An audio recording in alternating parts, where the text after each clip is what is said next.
important that what I was and what I am, the difference, whatever has been contributed by good teachers. I've been extremely lucky throughout my life to have had extremely good teachers who were experts in their subjects as well as they were passionate about what they were doing. So, what I've become as a result is a lifelong learner. I enjoy doing new stuff even today. I'm extremely passionate about what I do.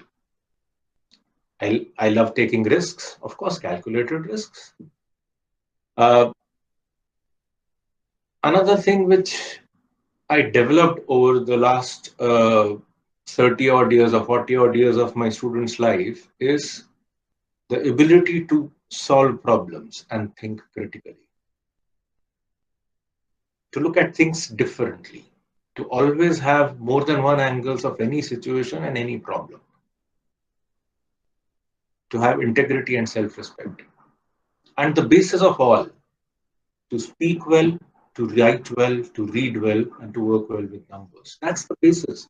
That's the foundation of every education, the 3 R's.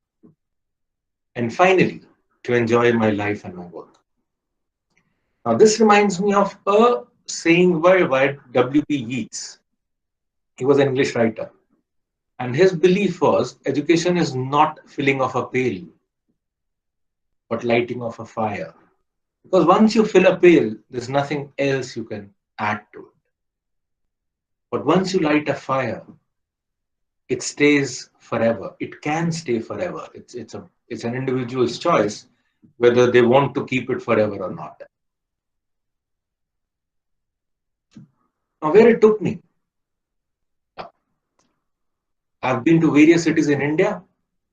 It took me to England, various cities. It took me to various cities in various countries of Europe, to Southeast Asian countries, to as far as Moscow, and various cities in US and Mexico. This was my domain. And I feel proud that somebody coming from a vernacular school could lead global teams. Now, this has been possible only because of good education that I received. And I'm eternally thankful to teachers like you. Now, before going ahead, there will be some questions. I think there are two. And I would like you to use your mobile phones. Mostly in lectures, we dissuade people from using mobile phones. But I'm doing it slightly differently. Please open the website www.menti.com in your cell phones or uh, any internet connected devices, and you'll get a code whenever there is a question next. So let's set up a context here. What does a the field of pharmacy look like? Now, I want to correlate it to something like this. Now, I believe since we are all in the field of pharmacy, we would have studied physics, wouldn't we? At least almost all of us. And it would be difficult not to recognize this. Now, the electromagnetic spectrum, right from long wave ranges to gamma rays, from like 1/10 of an angstrom to more than 1,000 meters. That's the range that is known to humans as of now. Let's believe this is the whole pharmacy field of pharmaceutical sciences. What we teach is just the syllabus, which is, let's say, similar to the visible range, a very tiny part. But the important thing is that this part not only gives us the visibility, what we can see, it also gives us an idea of what is beyond. And it also, in some people, gives a hunger to understand the beyond wherever they need it. And it also gives an idea of what tools would be required to understand the parts beyond. So far, so good? Okay. So I will go to the next slide, which is now the question. Do you recognize what this building is? I think I'll have to log in on my second computer to see who all is here because I've blocked my site. So I'm expecting answers now.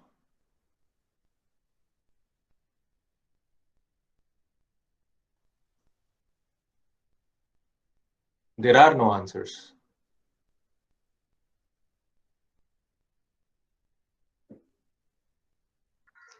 Sir, it's Burj Khalifa. Yeah, it is Burj Khalifa.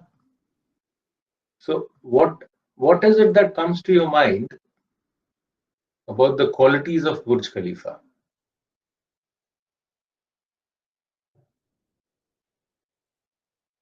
Meenakshi, I'm joining from another computer. Could you let me in so that I can see people?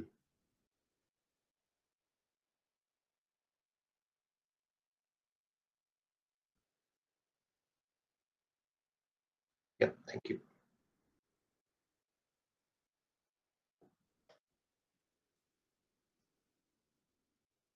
I still don't have any answers.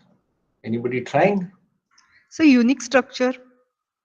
No, I want you to go to www.menti.com and enter your answers there. Okay, okay.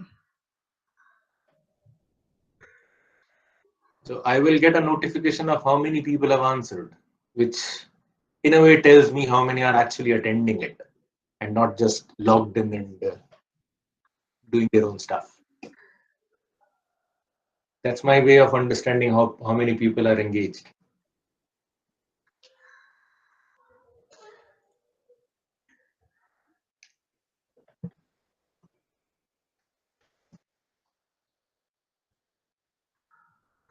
So I have one answer.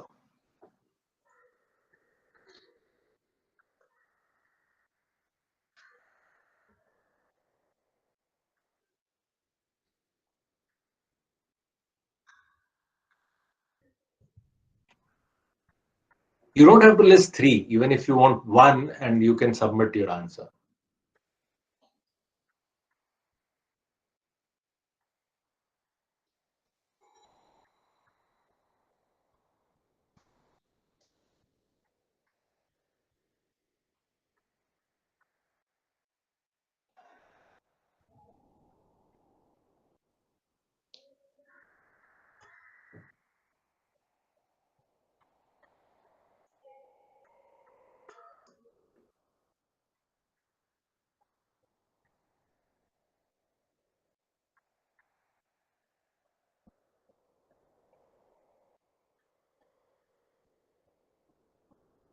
Don't worry, your name is not associated with your answer. This is completely anonymous.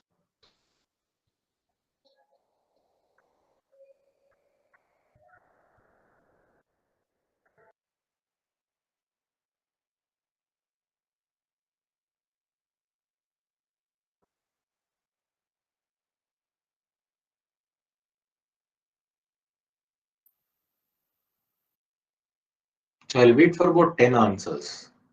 It's three right now.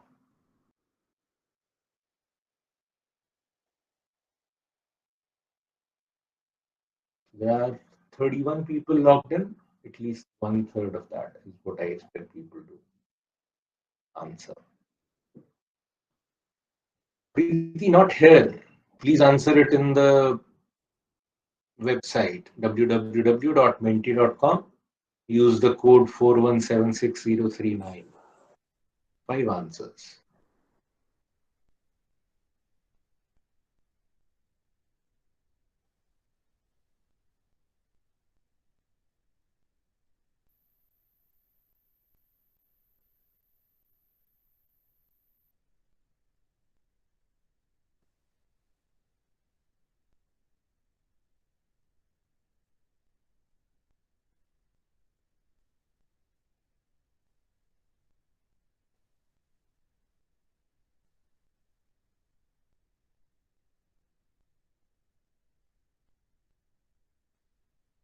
5 out of 32.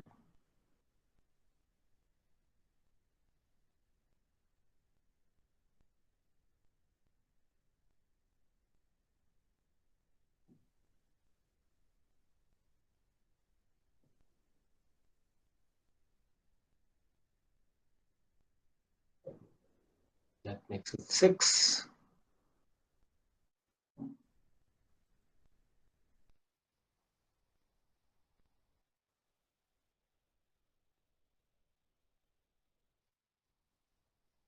Anybody having difficulty going to menti.com?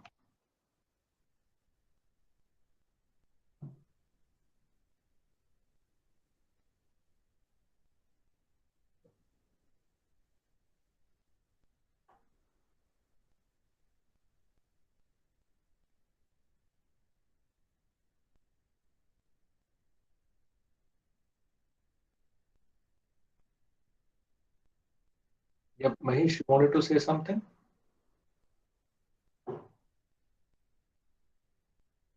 Mahesh Bhankar. Mukta, you can unmute yourself and speak if you want to.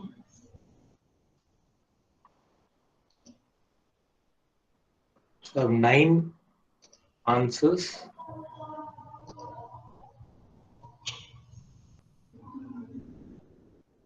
So I'm waiting for at least one more while people can keep on answering this question.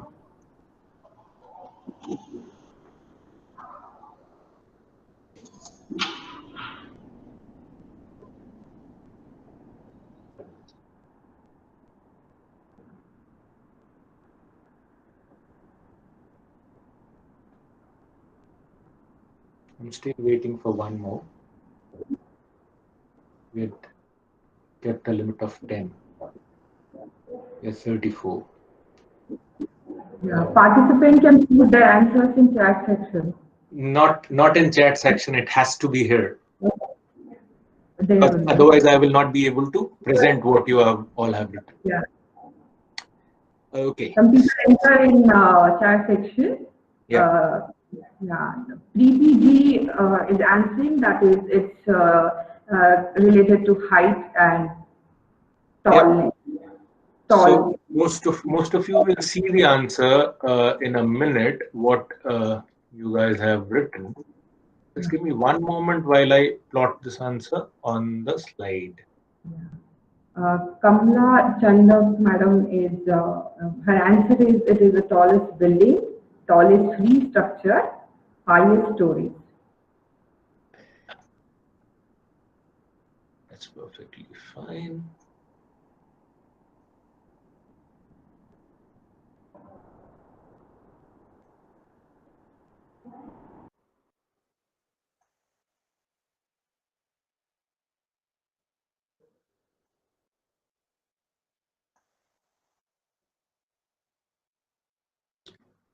Okay, so I have stopped and I've taken a screenshot of what you guys have responded to, and this is the response. Most of you will be able to see it on your mobile phone also. Now, it's kind of strange. I haven't received a single quality of why this building is the tallest.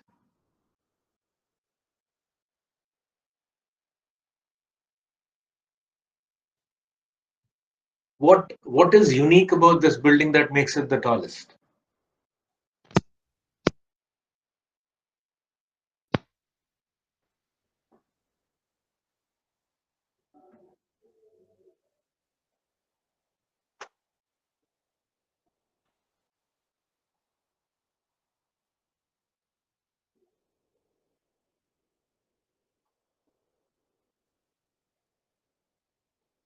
Okay, what is the first thing you would need to get a tall building? You can unmute yourself and give an answer. Foundation. Absolutely correct. The taller the building one wants, the deeper the foundation it must have. There is no other way to have it. Of course, as one of the participants answered in the chat, one can have a wider base. Do you know on a geometrical basis how wide a base would be required to have about a 950-meter tall building, which will be stable against the elements of Earth? It will be more than 5 kilometers. To have a 1 kilometer high building which will be stable. But is the width of Burj Khalifa's base 5 kilometers? Not at all. Some of you might have visited Burj Khalifa. It's hardly a few hundred meters.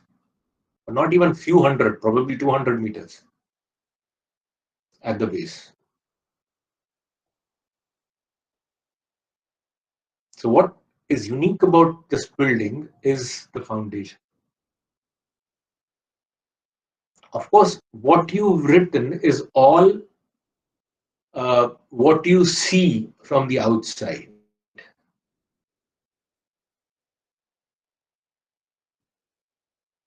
And that is visible in the finished product. But while the students are with an institute, they're not the finished product. What they need the most is a strong foundation on which they can build their careers on. Is there a disagreement on this? Or a different point of view? Of course, there could be exceptions where somebody could succeed for a little while with lesser foundation or a shallower foundation.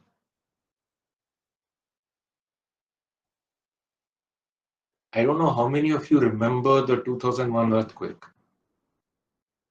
I do, because I was in Ahmedabad.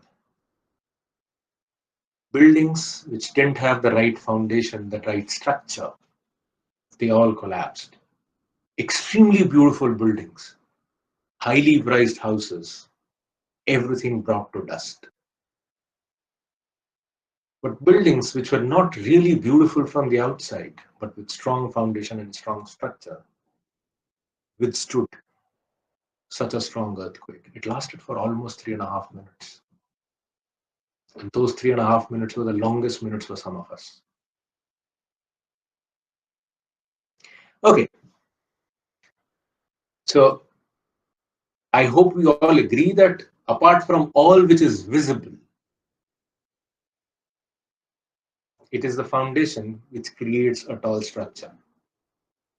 Of course, great architecture on the top is also required to support and to do justice to the foundation.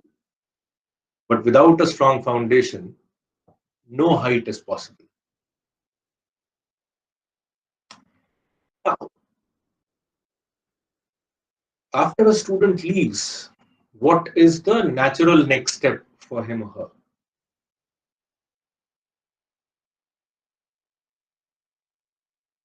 You can respond in chat or unmute your mic and say something.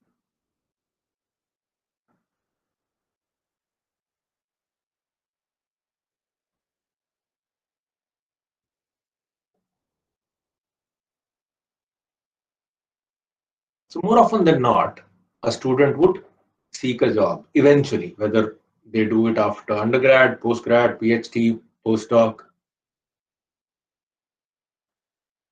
So more than 90% of the students will seek a job. Some will become entrepreneurs, but that we'll connect a little later. So to get to a job,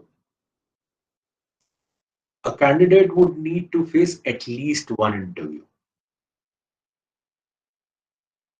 Normally there are more than one, but at least one, even if it is a very small organization and the CEO is taking an interview directly. So at least one interview. Now, even if you are an entrepreneur, you would eventually need to face interviews. Whether it is to media, it is for funding, or it is to take interviews. You would need an interview. Now, This is a skill that most of us ignore when we are in the institute.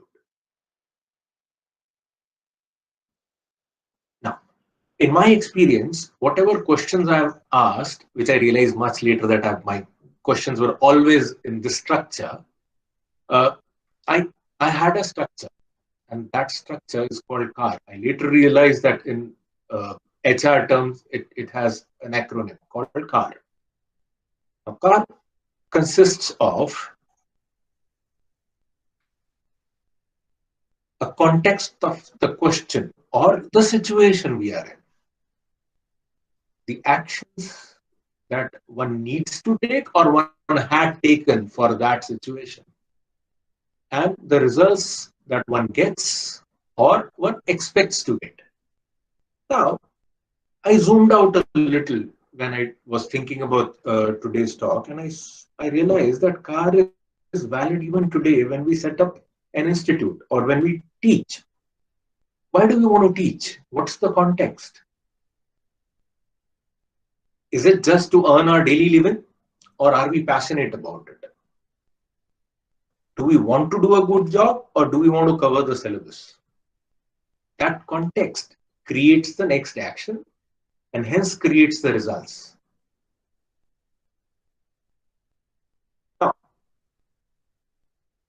coming back to interviews, the context would be valid whether a person is going for an interview of a scientific position, for marketing position, for any service related field, for quality, production, anything. These three principles would still be valid. Now, it is important for us to ensure that when a student gets out, he or she understands all the three. Now, to understand all the three, what does one need to understand context? First thing is sound understanding of the subject being discussed. The second one is correlation skills. When I say correlation skills, it's about correlating one subject to the other. The world is like that. The situation will not be a pharmaceutics only situation. It will have some pharmaceutics, it will have some unit operations, it will have some chemistry, it will have some physics, it may have some mathematics also, it may have some optics also. So how to correlate various subjects that you've learned. And then finally, analysis of everything that you've understood about it, about the context, how to analyze that context. What actions are to be taken or had been taken or were taken. Again, exactly the same three requirements. Sound understanding, correlation skills, and analytical skills. Nothing different. It's just the application of these three is different from when we are looking at the context. And analytical also is equally important. When I say analytical, it is not chemical analysis. It is problem analysis. And for results, I think correlation skills are a little bit lesser required, so I've omitted that. But if one wants to analyze results, one would still need correlation skills.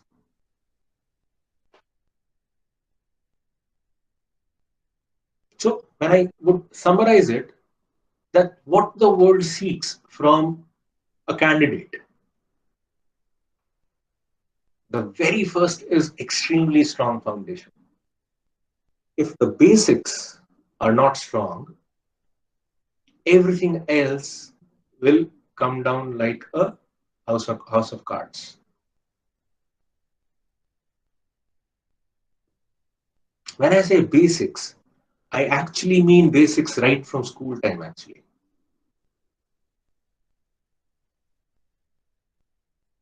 Already said, ability to analyze a situation or a problem, that's analytical skills. Ability to learn new things. What I had studied in my pharmacy institute is probably 1/10 of what I know now. Because I kept on learning. There's so much in our field. Now I'll take you back to the initial slide of the spectrum. What was taught was just the visible part of the spectrum. And what I studied for my exams was even smaller part. Because students study what they think is important for an exam. They don't study the whole spectrum. The teachers do teach everything.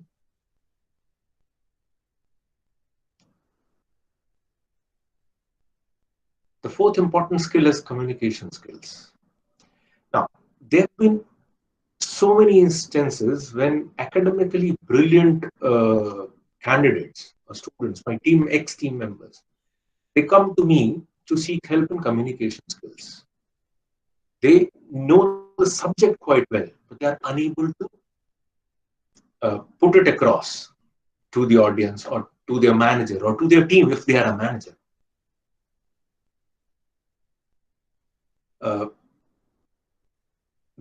Whenever I have an introduction to a new team, my first part is I come from a vernacular background. My studies were mostly in Hindi and Punjabi.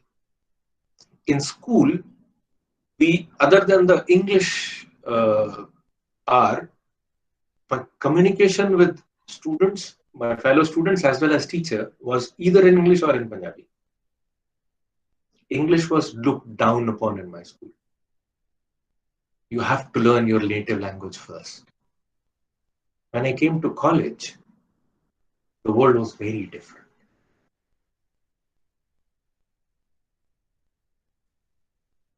English was the primary language. So what my students come in is how do we improve our language, body language, presentation skills, our confidence level.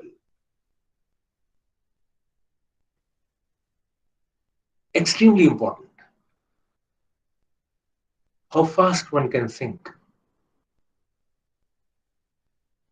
I do not know much about the world of academia, but in industry, the people who can think fast and act fast, progress fast. And finally, attitude.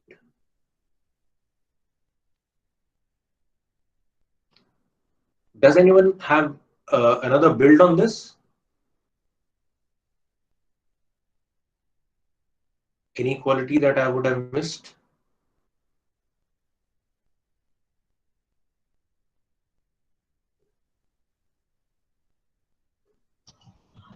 Integrity is not required. Integrity, yes, is required, of course. Yes, I should add that. Thank you.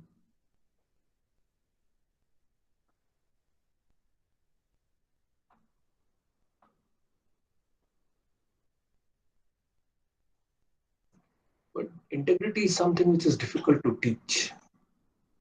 But it's an example one can always give.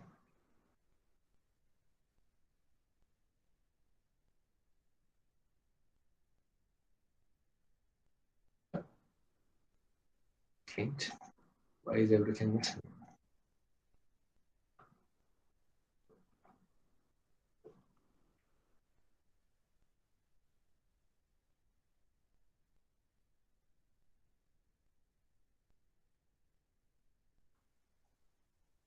Some problem in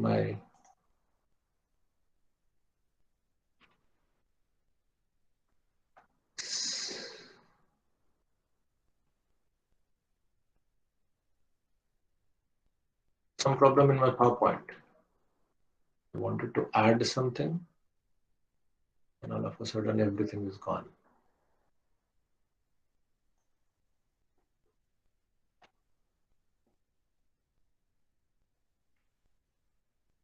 Okay, thank you. And actually, I've added integrity to it, but integrity is something that cannot be taught.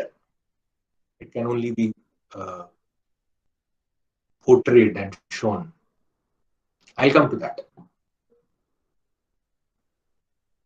So, having set this context, how do we approach the relation now?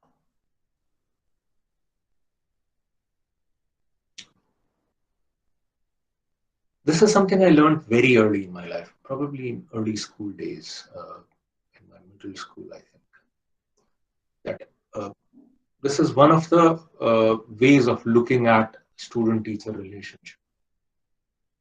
That a teacher is like a potter, and the student is like a pot that is being made. While a teacher may seem harsh from the outside, the teacher always supports the student while he or she is being formed from the inside. A beautiful metaphor for a student-teacher relationship. Now, I believe that most students want to be positive learners, because if you don't start with this thought, you will never be a good teacher. If you start with the thought that students don't want to learn, half the problem is already unsolved. One has to start from the tenet that most students want to be positive learners. They come to the institute to learn, provided there is a suitable environment for a student to flourish.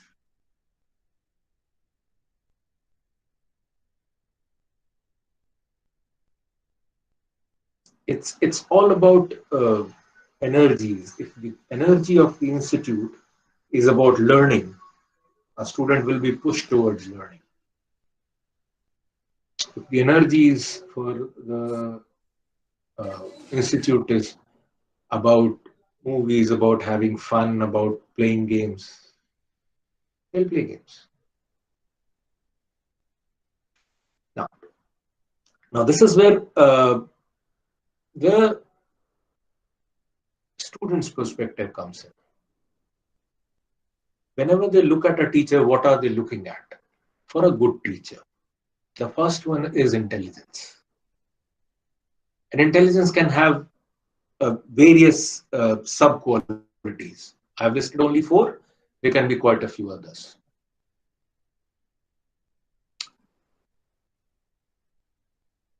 Next is discipline. If a teacher comes on time, students will learn to come on time. If a teacher is always 10 minutes late, the students will probably be 11 minutes late.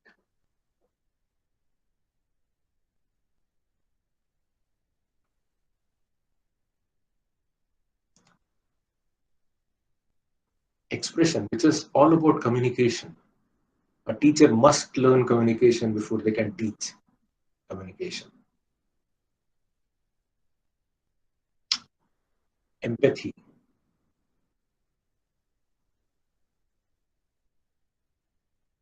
And finally, patience.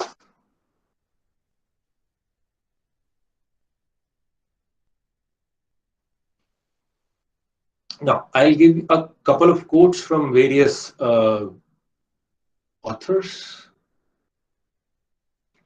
Now, at a deeper level, all organizations, especially schools, improve performance by fostering a shared system of norms, values, and traditions. These infuse the enterprise with passion, purpose, and a sense of spirit. Without a strong, positive culture, schools would flounder and die.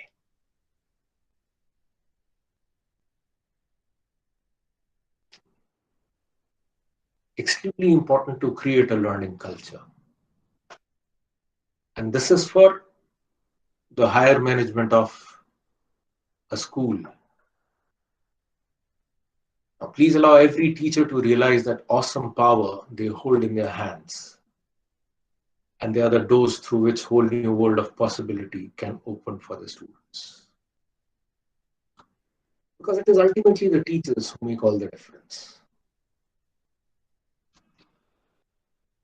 Now, what are the possible steps an institute can take? And this is not a comprehensive list.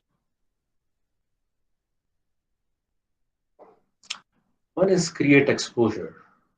Exposure to as much as you know and beyond.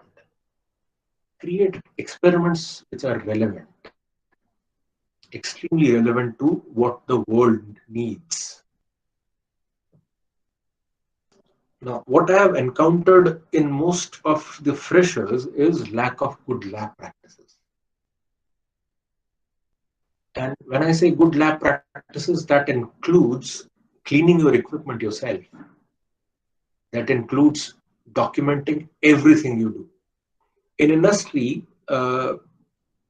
documentation is probably the only thing which is stressed upon right from day one. Now, if I have to teach students from a particular institute, while the students of another institute, they already know how to document an experiment, don't you think I will be biased to take students whom I have to work a little less on?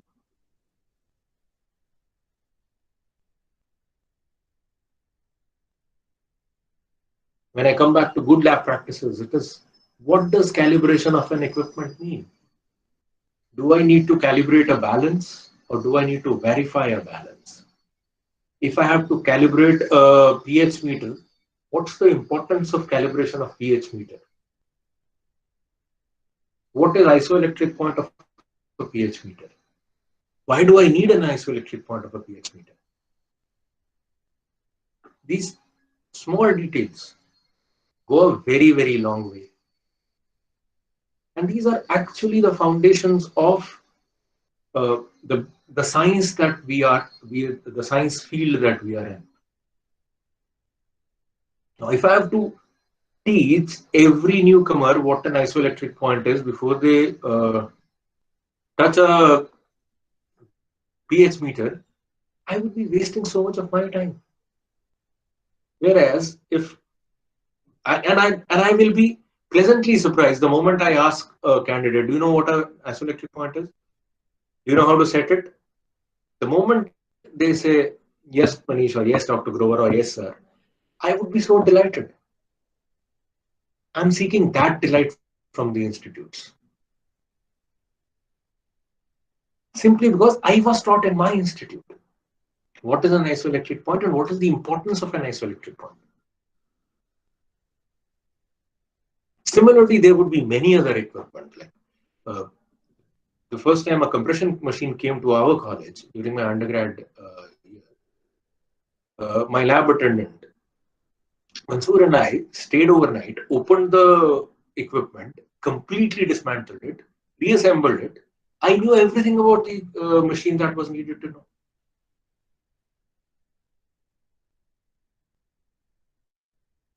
I don't encourage everybody to do that. I would encourage people at least to understand the equipment they're working on.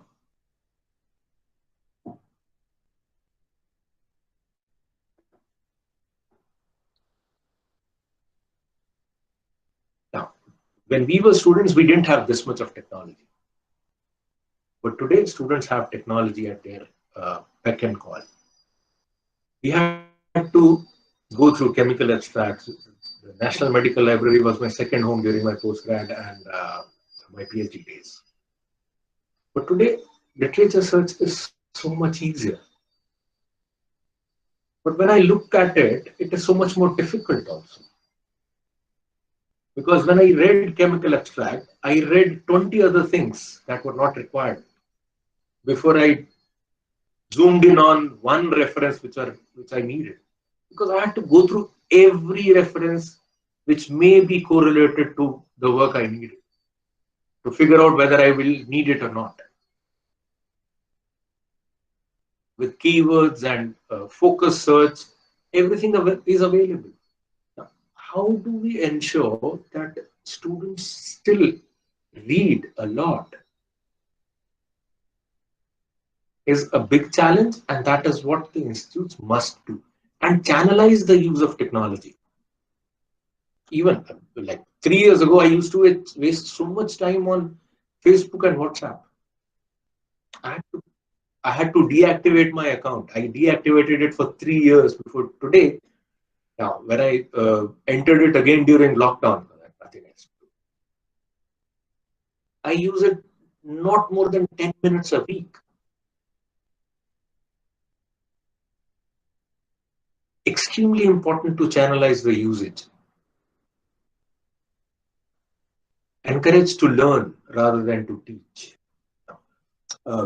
In my initial career, I was a teacher, and I used to introduce myself as There are two kinds of teacher. One are like overhead tanks. Water flows to everybody and anybody, whoever comes to them. And some are like underground wells. You have to make an effort to get water. I am like the latter. If you want, I have loads of information. If you want information from me, you'll have to dig deeper. You will have to work. Because only students who work learn.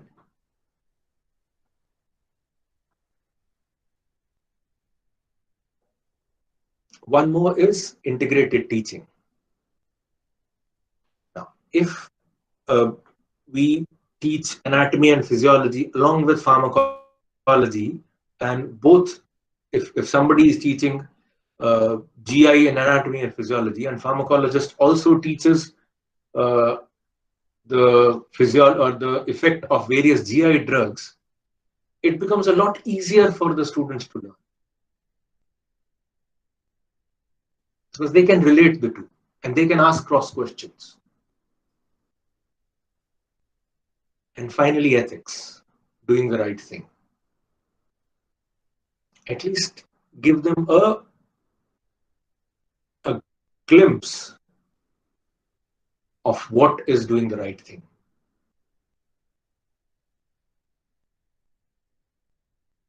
So I'll go to a small recap and then I'll end with my next two slides.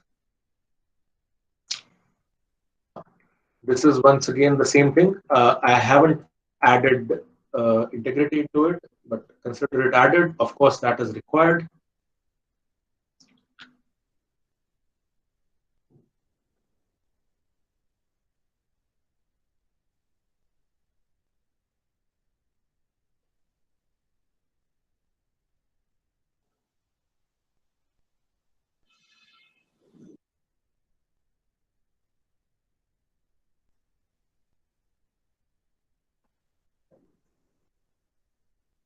This is just my last one slide. The finest gift we can give our children is a heartfelt belief that they can succeed.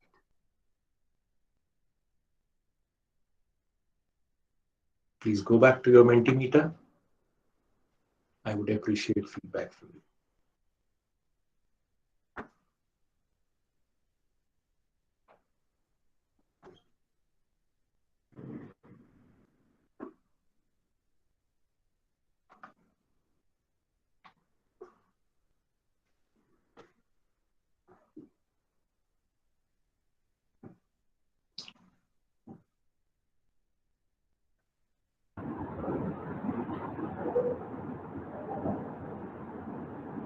You can ask questions while people are typing their feedback.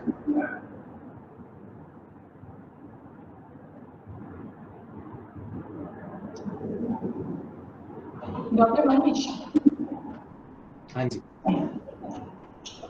Where does the marks, scoring of marks comes in the picture of, good teaching and good learning practices? What do you think? How marks are important for a student to excel?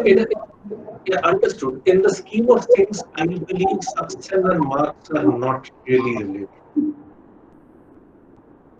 One of our classmates, so we've been classmates, who never cleared his first attempt of exams, was the managing director of a company.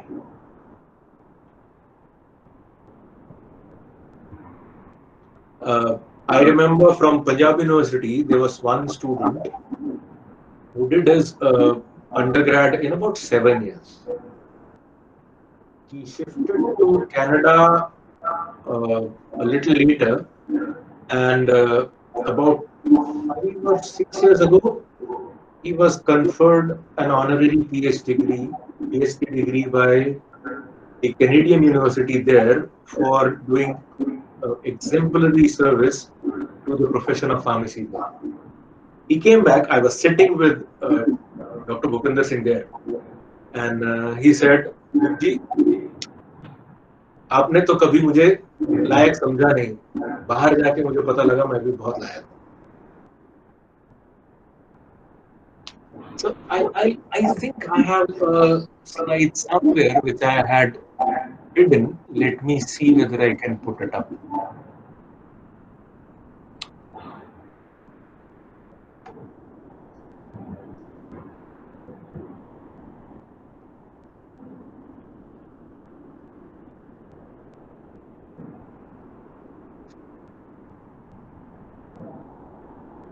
Good morning, Manish. Hello. Yes, I can hear. Yeah. Sir, is there any on-job training industry required for faculty to learn the newer advancement so that they can teach the newer advancement to faculty? Sorry, to students. I So am not industry can aware of help any. for the same. So I in am between, not aware. I am not aware of any. so the inform industry faculty required such a training if the industries are helping. So such a type of training industries can help faculty so then we can come forward. I don't have a. I don't think there is any structured or training for teachers as of now, but that's a good idea. Because there are newer advancement and if faculty enters in the teaching, they are not aware what are the advanced techniques are going on and newer instruments are coming. So if we are getting help from industry, I understand. See, where does industry get news from? Industry gets news from all these advancements from equipment vendors. yeah. And I believe most equipment vendors, they first target the institutes. Yeah, but sir, because of funding and all, we are not having that advanced instrument which industry is having. Understood. So Yeah, understood. You cannot have the equipment, I agree, but you can yeah, still have the knowledge. yeah. From the same equipment vendor, it is possible to understand what the equipment is, get the information, get the knowledge, because industry would most likely be reluctant to let a teacher Yeah, enter their labs yeah, sir. because there's a lot of confidentiality going on there. Oh, yeah. Okay. Thank you, sir. Meenakshi, does this answer your question? The slide on the screen?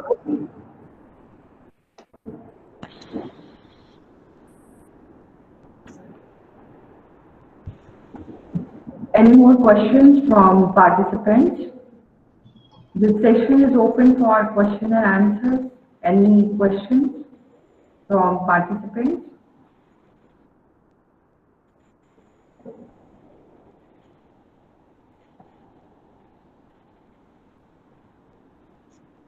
Okay. Asha Shah, madam, you can ask Uh, a question. Good morning, sir. Good morning, Ashna. Hello. Yeah, I can hear you. Sir, can any collaboration may be made between the industrial experts so that when the final year or every year when the students are going to be passed out, between the institute and the company so that they can come and train the students or update them regarding the latest developments in the company or in the pharma field? Can such a platform be made available to the students? Such platforms have always been available. Now, my PNG lab was actually in an institute. So we had taken the seventh floor of an institute, and the whole seventh floor was our lab. And that institute ranks one of the top in industry academia relationship because they ensured that they have an active relationship with industry. If I know, even the UDCT has great relationship with various industries. If I remember, my alma mater, Punjab University, had NIPER has a very good relation. Hamdard has a very good relation with industry. So it depends on how you approach the experts in industry, because I believe the requirement is from both sides. Industry needs academia as much as academia needs industry. Yeah. Dr. Manish, you have named certain institutes like UDCT and Punjab University and so on. What about the private colleges, new colleges like us? So can we expect collaboration with the industry? Will they believe in So, us? agreed. So the lab I'm talking about that I had in PNG is in a private college. So first, one has to create the right infrastructure. When I say infrastructure, I don't mean brick and mortar. I mean the learning culture in the institute and the openness to work with industry. If the learning culture is there, if one sees value, if the industry has to see value first. If the industry sees value, there's no reason why they won't come and associate.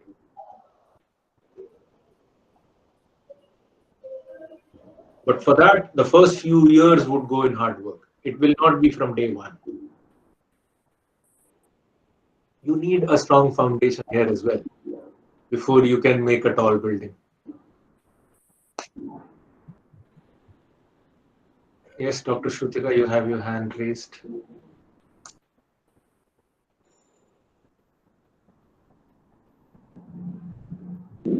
Okay.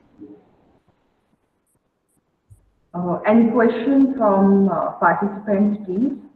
Archana Saha still has her hand raised. She still has another question.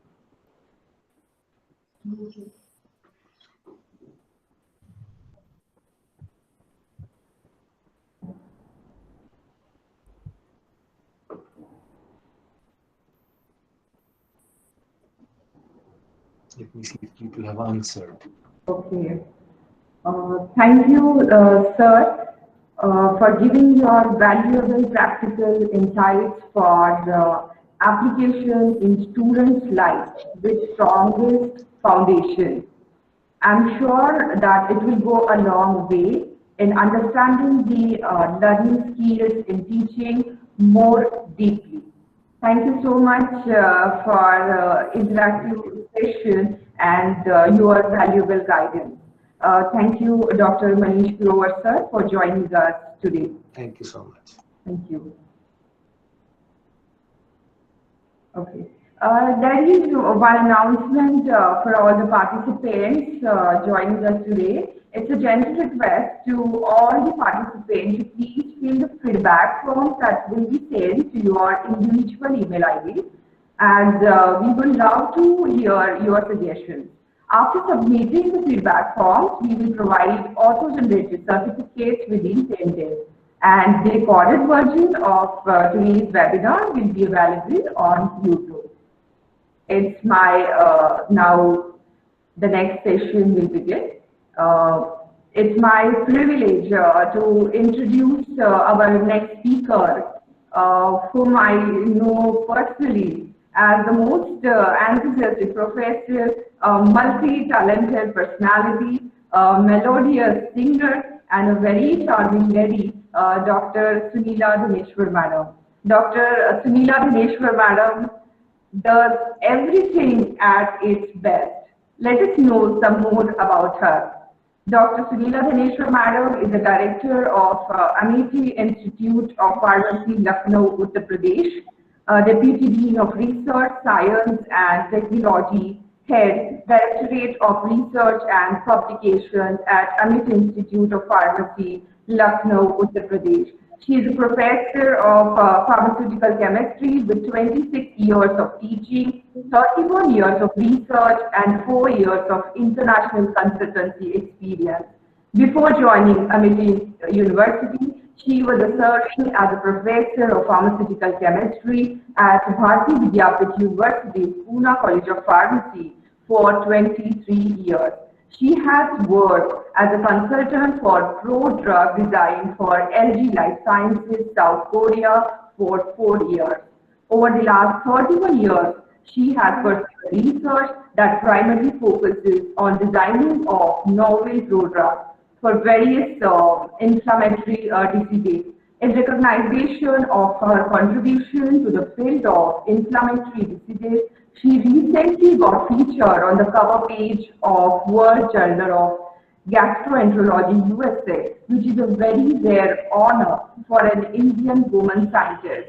She has authored of 5 invited book chapters, 80 research publications, 150 conference presentations, 30 best paper award to her credit. She has guided 55 MPharm students and 11 PhD students. She has been recognized with numerous prestigious awards from American Association of Indian Pharmaceutical Students Scientist Research Award, Professor M.L. Khurana Memorial Award, and many more. She has delivered more than 100 guest lectures on various research topics.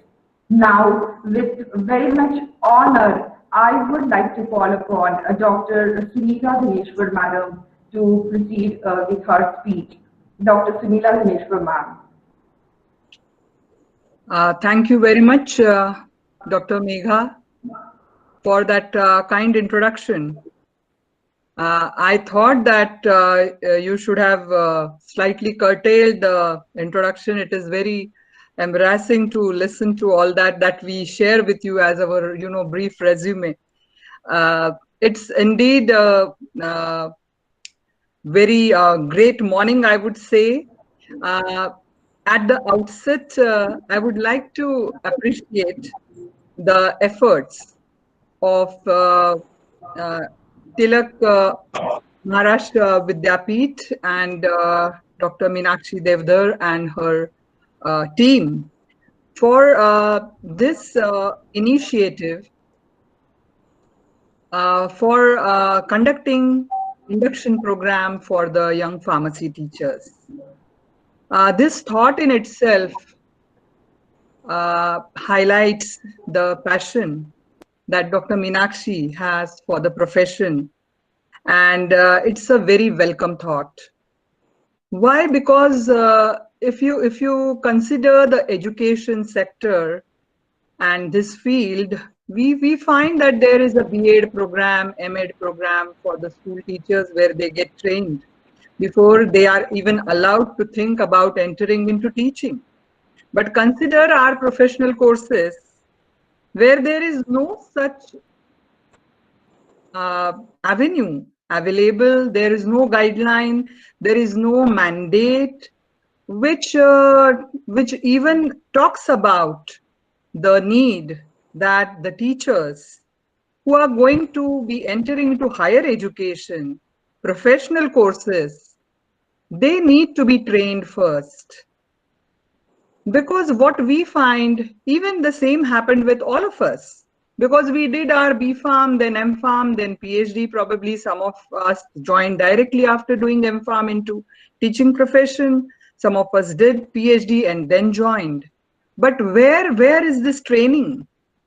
Where is this orientation? Where is this induction?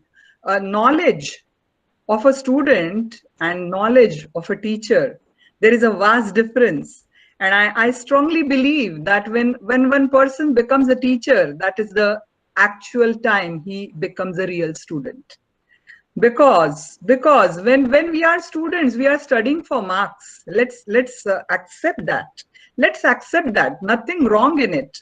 I was listening to the discussion, and there was a discussion like Dr. Meenakshi asked how much the marks are important. For a student's perspective, marks are everything. But we as teachers have to inculcate this approach in our students, that when to study for enhancing the knowledge, upgrading the knowledge, and when to study for exams. So I call that as a smart learning. That during when you are not pressed with examination schedules, what you should do is study for your own knowledge. That is the time when you should dedicate to go to the books. We have forgotten books exist. PCI says that if you add so many volumes to your library every year, what for? What for? If you see the register of the library for the entries, you will be shocked. You will be shocked that not even the students, the teachers also don't go to the library.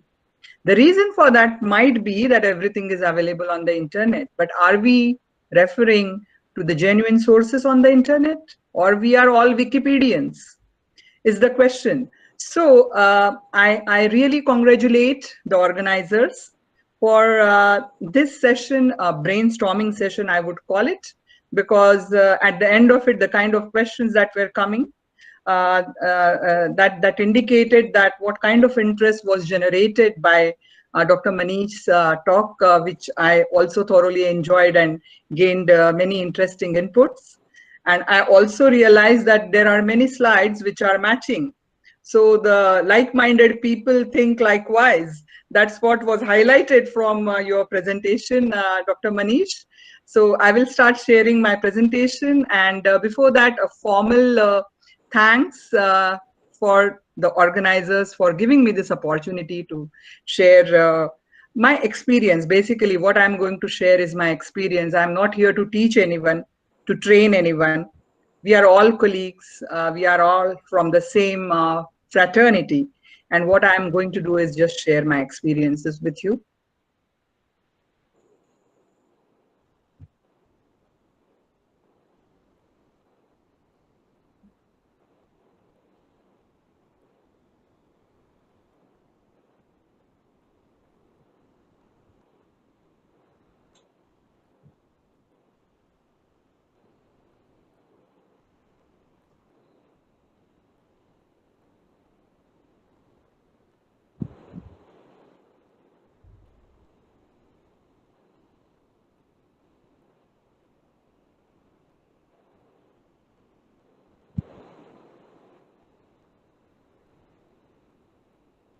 Just give me a moment.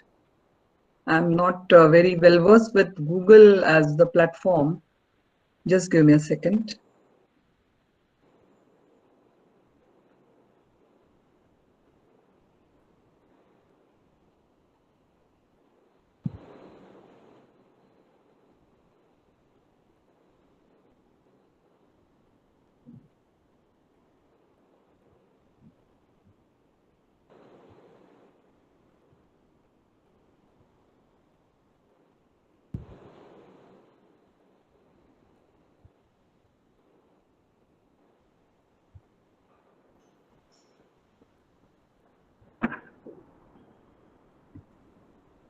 Now, two most pertinent questions.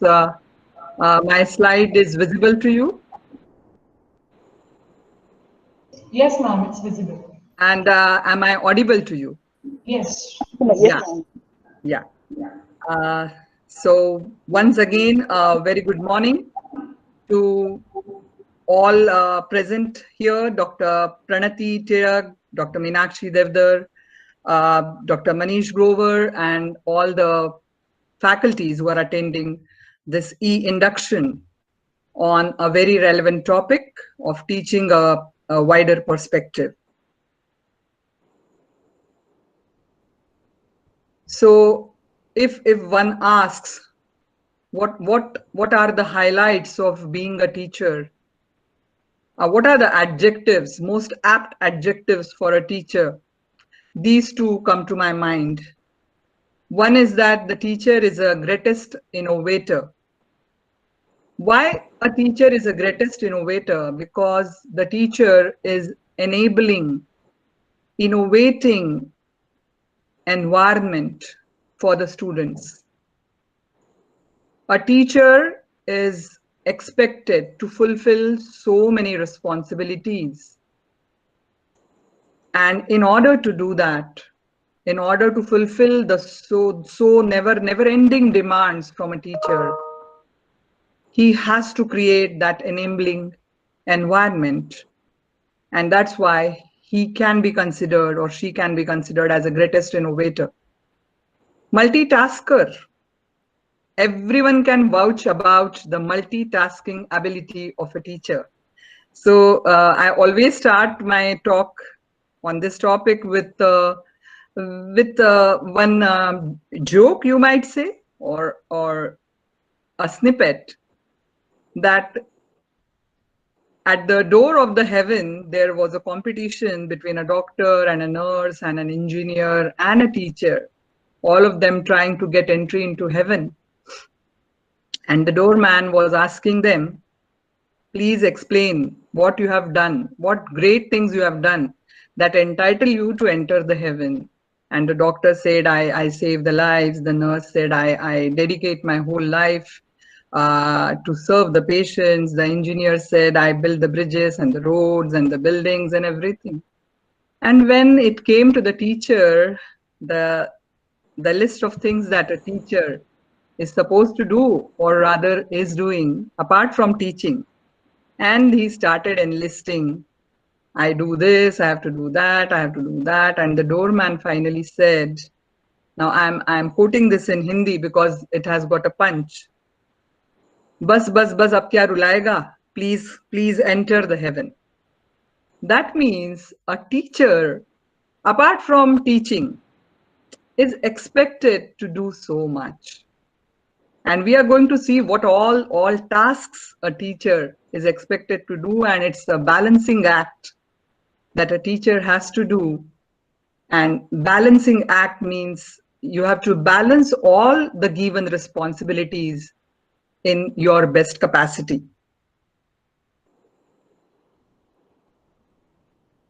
So what are the various skills I'm talking about here? That is the multitasking. What are the skills, and how many of these skills are really inculcated in us when we enter the profession? As I said, the knowledge, of course, comes through your education in the field, the way you have been taught, the various courses, your teachers, the quality of teaching and the quality of teachers, everything. So these are the skill sets that a teacher should possess. Many of them come from the knowledge, but most of them will be considered as soft skills. Many of the soft skills are inherent and cannot be taught, but many of them can be taught, can be inculcated through various orientation programs, training programs, faculty development programs, so on and so forth. So the presentation skills are must, because now in the Corona time, in the COVID-19 pandemic, in the lockdown, the presentation skills take the paramount importance, and we will be talking about it in more details. Listening skills. Are your lectures one-way traffic? Are you in a frame of mind to listen to what your students have to say? When you ask a question, are you in that frame of mind to listen to a creative answer, or you want a bookish answer? Communication skills is the basis of everything that is all about a teacher. Leadership skills, problem solving, team building, time management skills. Time management is not about only being punctual for your classes, but also to complete the given syllabus in the given hours. When I started my career as a teacher, I used to boast, to teach medicinal chemistry, 75 lectures in annual pattern I'm talking about. The syllabus, the curriculum, the PCI syllabus says that you have to have 75 lectures to complete this syllabus. And I used to feel very, I used to boast, 75 lectures are not sufficient for me. I need at least 110 to deliver the content. And one day, one very experienced, a very senior faculty, a teacher rather, said that you should be rethinking about how much you are giving to the students.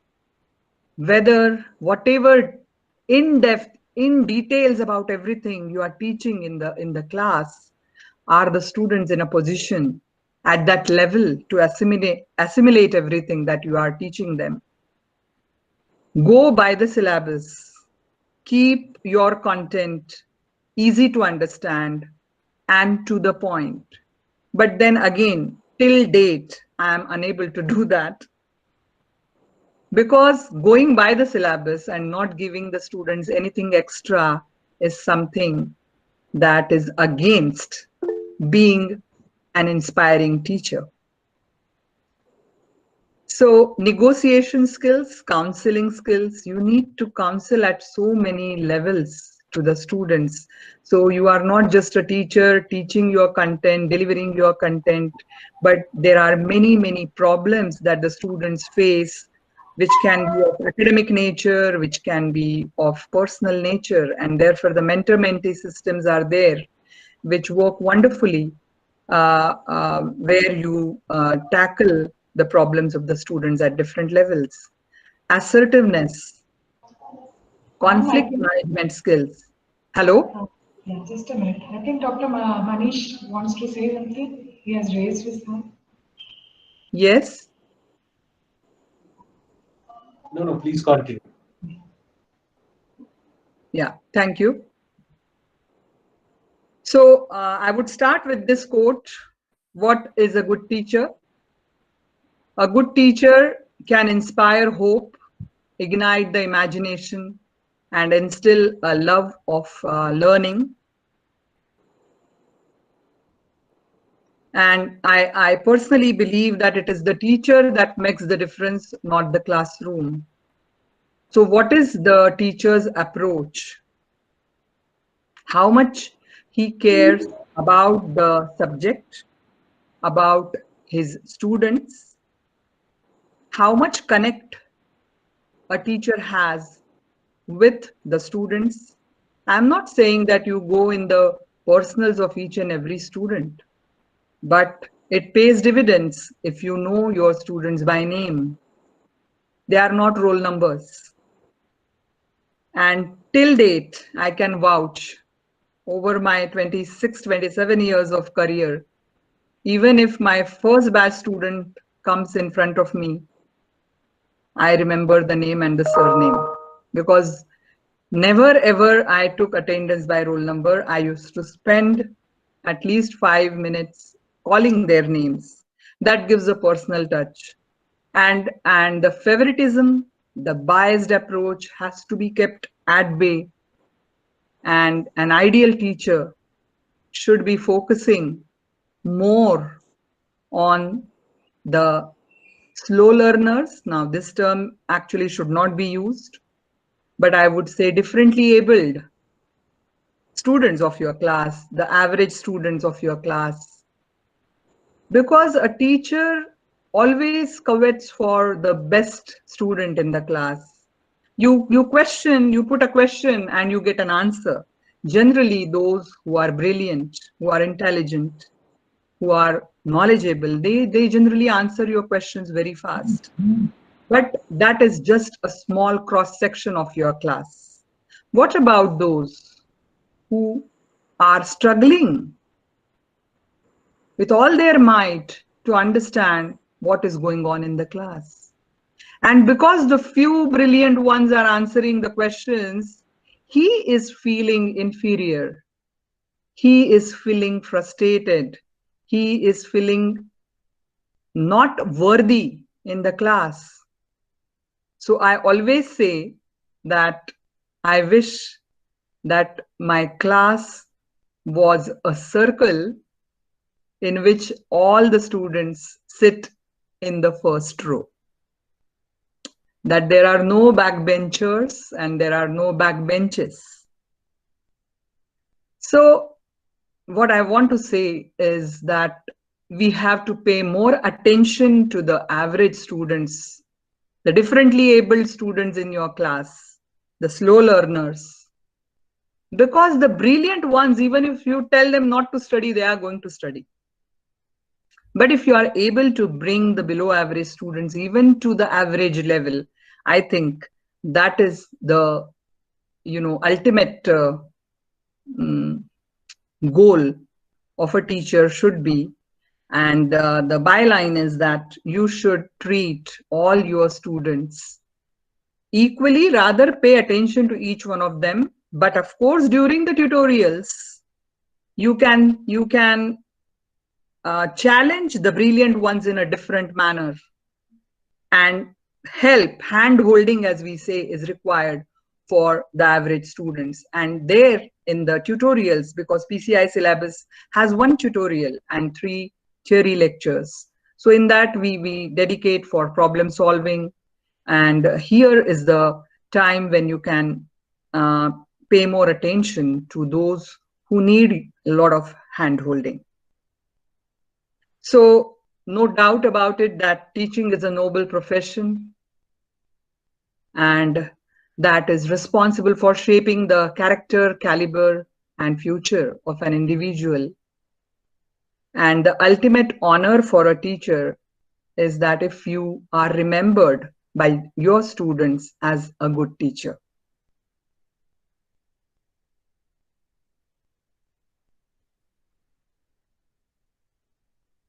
Because the quality of a nation is known by the quality of the citizens, and quality of the citizens is partially at least known by the quality of education which is imparted to them, and the quality of education is basically in the hands of the quality of teacher and quality of teaching.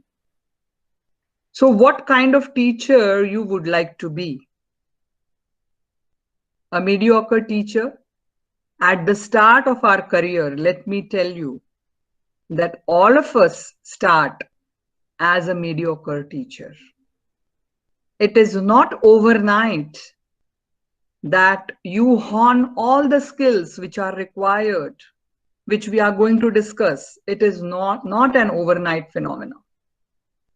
It is just like in Marathi we say ki murlela लोणचं.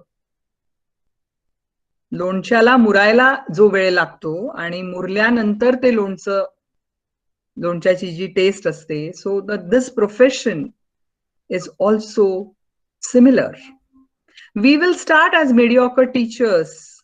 We will have some influence on us of some inspiring teachers that we had, some ideal teachers that we had, but we will also have examples of some which you would not like to be like.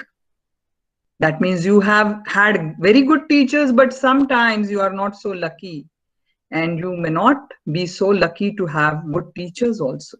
So you know exactly what kind of teacher you would like to be and what kind of teacher you would not like to be.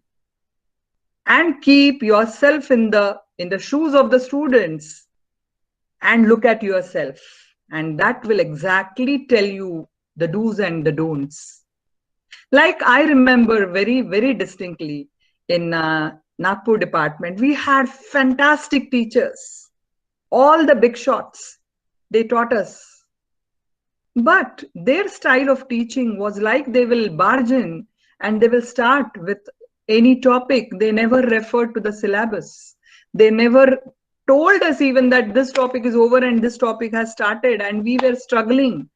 We were not even knowing that the syllabus exists, a hard copy exists, we have to refer to that. I mean, those were the times. No Xerox facility, books, number of books available in the library, hardly 1 or 2 which were issued by the teachers. So there might be an influence on you that yes, looking at a particular teacher, you would feel that yes, I would someday would like to be like her or him. But remember, they also have started as mediocre teachers. So what I would like to tell you is that you develop your own style over the time. But for that, be observant. Look around how people are delivering the talks, how whatever webinars you are attending. From each and every webinar, from each and every seminar or a talk, there is a take home. I keep on learning. There is so much to learn, the lifelong learning, as we say. And we have to just be like sponge and absorb and try to inculcate those qualities in you. And over the time, this is only for the young teachers. Over the time, you will become a good teacher who will have the ability to explain the concepts, because now you yourself have started understanding them. When you were a student, you were studying for marks. When you become teacher, you at the base of it is this one anxiety that if the students ask me a question and I don't have an answer, I will be in an awkward position. I should be in a position to answer the questions of my students. And that drives you to understand each and every line that you are going to deliver in the lecture. And that is when your learning actually starts and you try to find out the answers. Okay, why this sentence? Why this is said like this? How am I going to explain this to my students? And you start finding out different ways. You start referring to more than you had ever done in your life as a student. Then slowly you will become superior teacher who starts demonstrating what he believes, what he understands. And finally, the days are not long when you become a great teacher who not only tells, explains, demonstrates, teaches, but also inspires. So I hope that every one of you become an inspiring teacher for your students. So now coming to the core qualities of a good teacher. Some of them have been covered by the earlier speaker. So this is just to lighten up a bit. Every one of us will be able to relate with this. May it be a conventional teaching, the chalk and board teaching, or we have now gone digital. Whatever may be the scenario, the pictures on the right side don't change. The number might change. The number of students who are sleeping in your class might change. But always you will find there is a segment of students in a class of 60 or 100 who are least interested in whatever is going on, with whatever best way you deliver your lecture, they are least interested. Now, from where this passiveness comes in the students is something that we should analyze.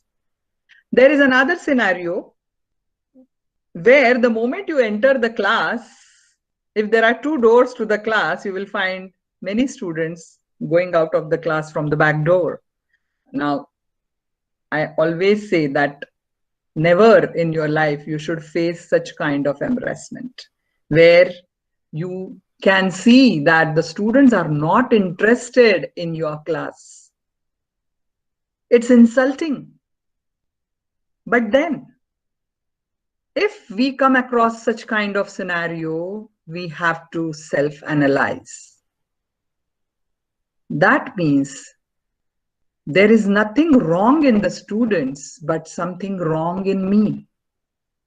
I am unable to reach up to the expectations of my students. My classes are boring. I am not able to deliver my content so that the students understand. Maybe they think that whatever I am trying to teach them is available in the books and I am not adding anything to their knowledge. So these are the various reasons that you should analyze rather than scolding the students about why they are leaving your class. So this is the point that I wanted to make through this slide. So the markers, I mean, for an ideal teacher, what are the areas that we have to focus upon? The bare minimum ones. Knowledge, there is no shortcut to it. As you become more and more experienced, your knowledge about a particular subject becomes vast. Now, at this point, for the young teachers, I would like to give you a piece of advice that at the start of your career, you will be asked to teach many subjects. Some of them might be to your specialization, but some of them might be random. And you will definitely feel that, have I done my PhD to teach these subjects, these unimportant subjects, where the subject is only for 1 semester becomes the unimportant subject, obviously. So am I here to teach all these? And you yourself become disinterested in the subject. And that is the first step towards, making your students disinterested. The conviction with which you teach, the interest, your own interest in the subject, your own interest to make the subject more interesting to the students. That is what keeps you going to make it better and better for the students. So I started my career in a diploma institute with a PhD. Please mind you, I already was awarded with my PhD and I started my career in diploma college. Nothing to be shy about, nothing to be, I don't feel any kind of remorse in saying this, that I started my career with diploma college. Because it is always said that if you work, like in industry also, in small scale industries, if you work, in smaller industries if you work, the kind of experience you get, you will never get in a multinational company. Similarly, when I started my career, it was with diploma and I was given the subject biochemistry. I myself as a student had studied that subject in my first year. I did not know anything about it. I started referring to books. I started reading more and more. And over the 5-year span when I was teaching to the diploma, I mastered the subject. And I'm very happy to share with you that that knowledge which I gained is helping me till date to teach medicinal chemistry, because I studied myself there, the chemistry of all the biomolecules, of the enzymes, of the proteins, of the carbohydrates, lipids, amino acids, their metabolism, and all that helped me when I started teaching medicinal chemistry to explain the mechanism of action. So please understand that whichever subject is given to you, accept it. Try to develop your own interest in it, get knowledge, because the knowledge is never wasted. You will be able to relate to many more things when you are explaining a concept, if you yourself have exposure to all these subjects. Like I say, if you are from pharmaceutical chemistry, you should have experience of teaching in organic chemistry, pharmaceutical analysis, biochemistry, and medicinal chemistry. If you are not given these subjects, ask them. Tell them willingly that I want to teach at least for a few years, and then see तुमचं लोणचं कसं मुरतं. And that is the time when you are confident. And when you are confident, that is palpable at the level of the students also. A teacher who is, just, trying to, ज्याला मराठीत आपण चाचपडणं म्हणतो, इकडे तिकडे चाचपडणं, because he is not confident. He doesn't have any knowledge at the start of the career. And the students can also gauge. They are very smart. And that is where it is very difficult to control the class. Because you are not confident. The students are very smart and they can very easily see this, that the teacher is not having the knowledge, and that's why he is not confident. And then they will not take your lectures seriously. Communication. Dr. Manish said this, that he studied in vernacular. Even I don't feel ashamed of telling you that I studied in Marathi medium. No shame in that. Till 10th, I studied in 100% Marathi medium. So the challenge before me was, there were innumerable challenges. When two people used to talk in English, I used to run away from that group because I couldn't converse in English. See, it is different to talk in a technical manner, and it is different to talk in a colloquial manner, communicate in a group in English. So what did I do? I understood my weakness. And over the years, only through my, what you can say, self-propelling interest, that I started getting command in the language where I was weak. started reading the novels, started reading the English newspaper. And slowly, I started gaining the confidence. And believe me, my first lecture, 2 days, I was literally mugging up the lines. I was not knowing how to stand before the students and how to deliver. I mean, how can I engage for 1 hour? I thought that for every lecture, you have to mug up the things and go before the students and just, vomit. But the confidence comes only after putting yourself into it, giving more time for reading, enhancing your knowledge, being more confident, and being more communicative. Interest, I have been talking about it, that if the faculty should have the interest, the teacher should have interest in the subject, and then only you can have the students who are interested in your delivery of the subject. Respect. You have to respect the students, and then only they will respect you.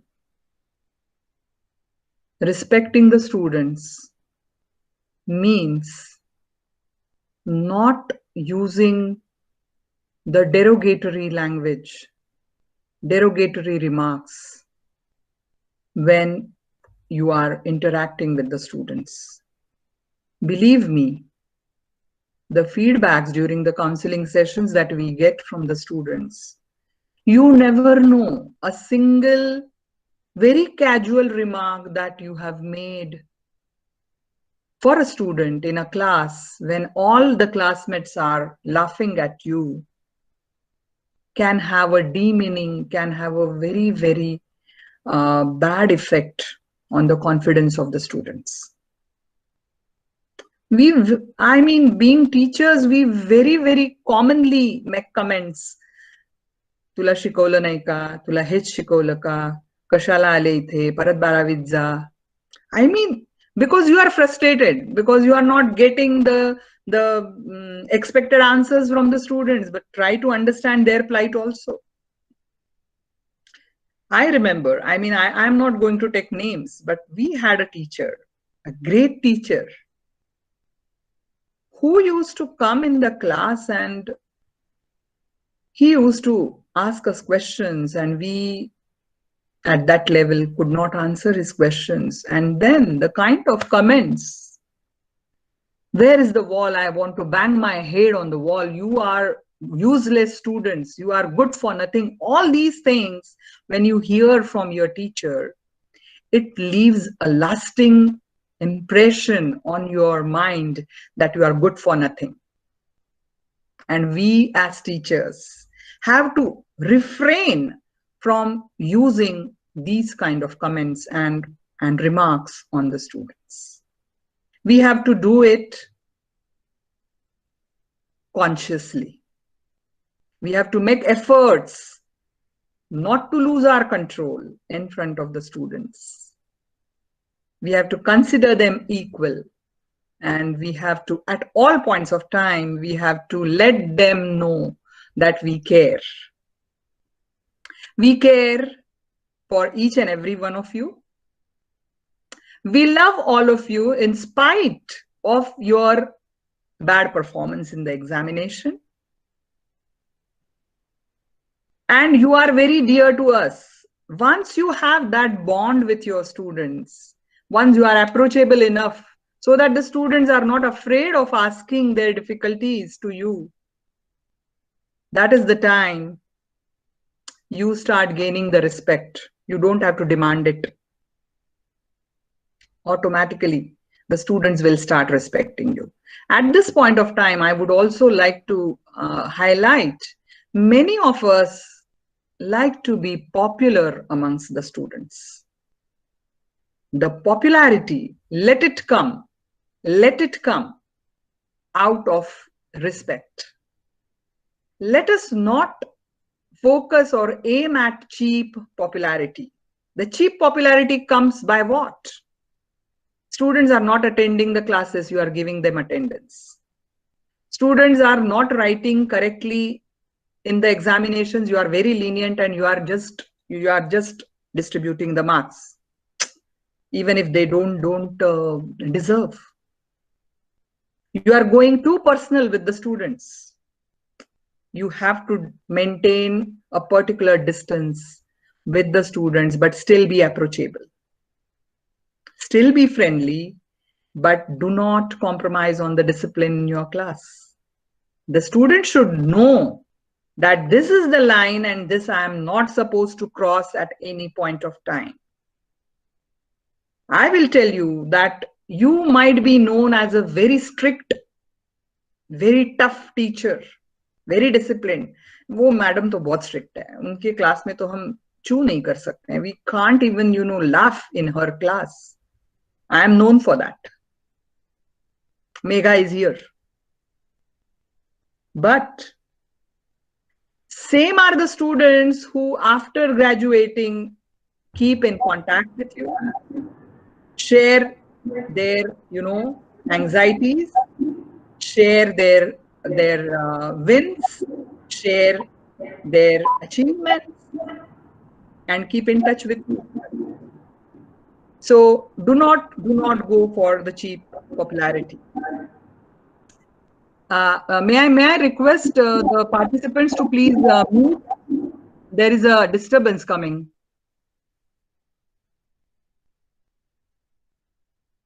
Yeah. Now, next thing is when you go in a class, you will find that there are few students who are extremely intelligent and who always keep you on your toes. They will always bombard you with questions, and many questions you may not have answer. It happens. What is wrong in that? You are not a Sarvagyani.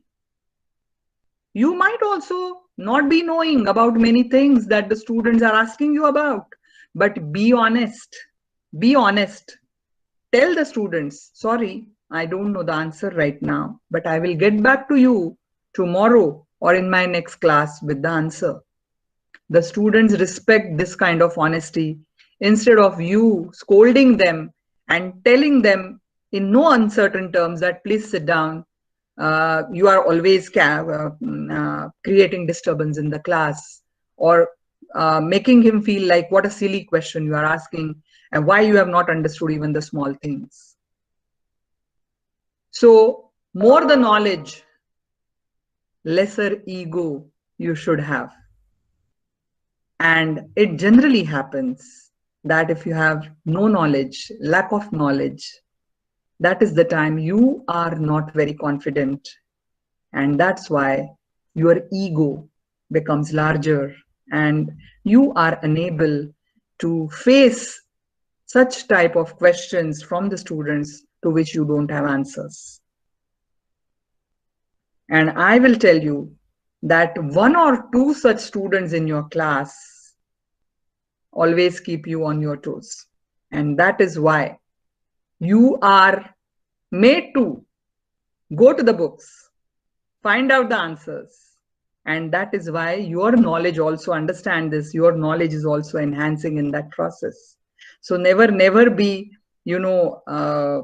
disturbed by such students who are bombarding you with questions because of their inquisitiveness. And if you are killing their inquisitiveness, you are not suitable to be a teacher. One very important thing, knowledge decides what to say. What is the content, whatever the delivery. If I have knowledge, I will be able to deliver the content. Attitude decides how to say. The teacher should have a correct attitude.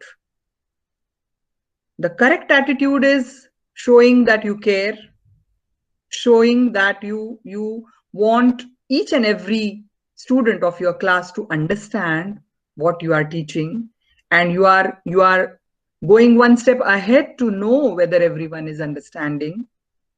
You are trying to counsel the students, you are trying to understand their problems and find out a solution for them. The skill decides how much to say. Like I gave you my own example.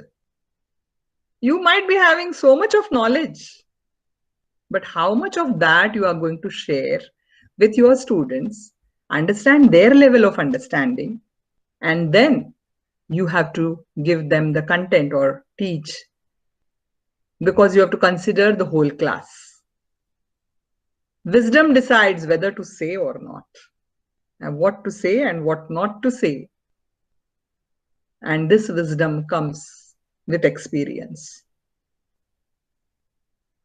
So we hear a lot about the term pedagogy, the teaching pedagogy, the various strategies to teach. So you might be a master in the teaching pedagogy. You might have large number of degrees to your credit. But unless your students know that you care, they will not learn. So the caring and compassionate nature of a teacher goes a long way. Another thing about creativity of your students and how we are killing it, how our education system is killing it. The best teachers are those who show you where to look, but don't tell you what to see. They show the way. We should show the way, but we should not take their hand and drag them to the destination that they have to do. And this is where the creativity comes. There are some students who process the information that you are giving them in a different manner. Their processing is different, their perspectives are different. But because you have one model answer in your mind for a question, that doesn't mean that the other answer is 100% wrong. At least you should have that broader perspective to listen to the different answers that might be correct answers to your question. I will give you a very hilarious example that happened when I was teaching diploma, teaching biochemistry. And I used to take Viva, I used to give fill in the blanks type of questions to engage the students during practicals. Because 3 hours practicals, the students used to just stand. After the practical is over, you are not supposed to leave the students. 3 hours, you have to engage them. So I used to devise various ways, quizzes and everything for the students. So one time I gave them the fill in the blanks, and one fill in the blank was this, that amino acids are dash in nature. Amino acids are dash in nature. So the dash was supposed to be filled by the students. Now the model answer was amphoteric in nature. Amino acids are amphoteric in nature.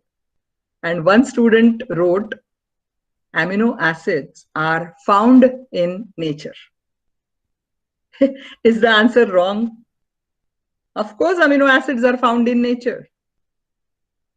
So what did I do? I gave marks to the student. This is just a simple example of telling you that there might be more dimensions to a question than what you perceive or what you think as the correct answer. The sun does not shine for a few trees and flowers, but for the wide world's joy. I believe in this, that you as a teacher should not be biased, should not be focusing only on the brilliant ones in your class, but you are there for the whole class. You are there for the slow learners, for the fast learners, for the brilliant ones, for the average ones. So you are like a mother for whom all the sons and daughters are equal. Now, there are certain do's and don'ts in this slide. Spoon feeding kills the creativity. But we are asked to share the notes, to dictate the notes, to share the PPTs. By doing all this, we are depriving the students from going to the books. Remember to prepare your notes. Like Meenakshi will agree with me. How much we have slogged, Meenakshi, over preparing the content for our students, referring to multiple books, getting the best from everything, then preparing the notes, updating and upgrading the notes every year with whatever new things are happening, new editions of books are coming.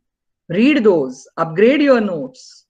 But if as a teacher you are telling the students that this is what I am telling you, this is what I am teaching, and you have to write the same as the answers, so that while evaluation, your burden is lowered, lessened down, that is a wrong approach. And moreover, this has become a grave situation now, because now we have started using PPTs. I have nothing against them. But the newer generation, instead of making use of this multimedia for their advantage, are doing it like this, that it is just like reading the books, only the points you have put on the slide and you are reading. Understand that these are just points and you have to elaborate upon each point. And students these days, they write your PPT as the answer. They just write the points. They don't elaborate. They don't give examples. So whatever you are talking, they are least bothered about it. You share your PPT with them and they will just reproduce the same thing in the papers. That is what is the derogatory effect of online teaching. There are challenges. There are certain good things also, but there are many things which one should think about and find solutions. Overprotectiveness to be avoided.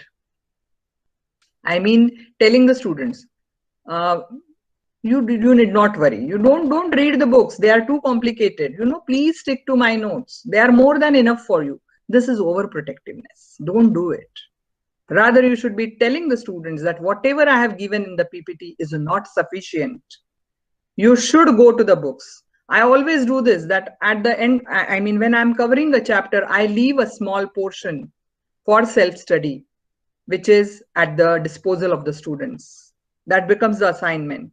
Maybe the recent advancements I ask them to find out from the internet on a given topic. And I keep some time in my lecture before I start the next topic and where we discuss all these things. Rigid approach. Rigidity is that this is the model answer and you have to write this only. You cannot go beyond this. This kind of approach is not good for the students. The students should have freedom of expression. Not indiscipline, I'm saying. Freedom of expression. They have to present their own perspective. Please allow them to do that. Please give them scope for their imagination and creativity.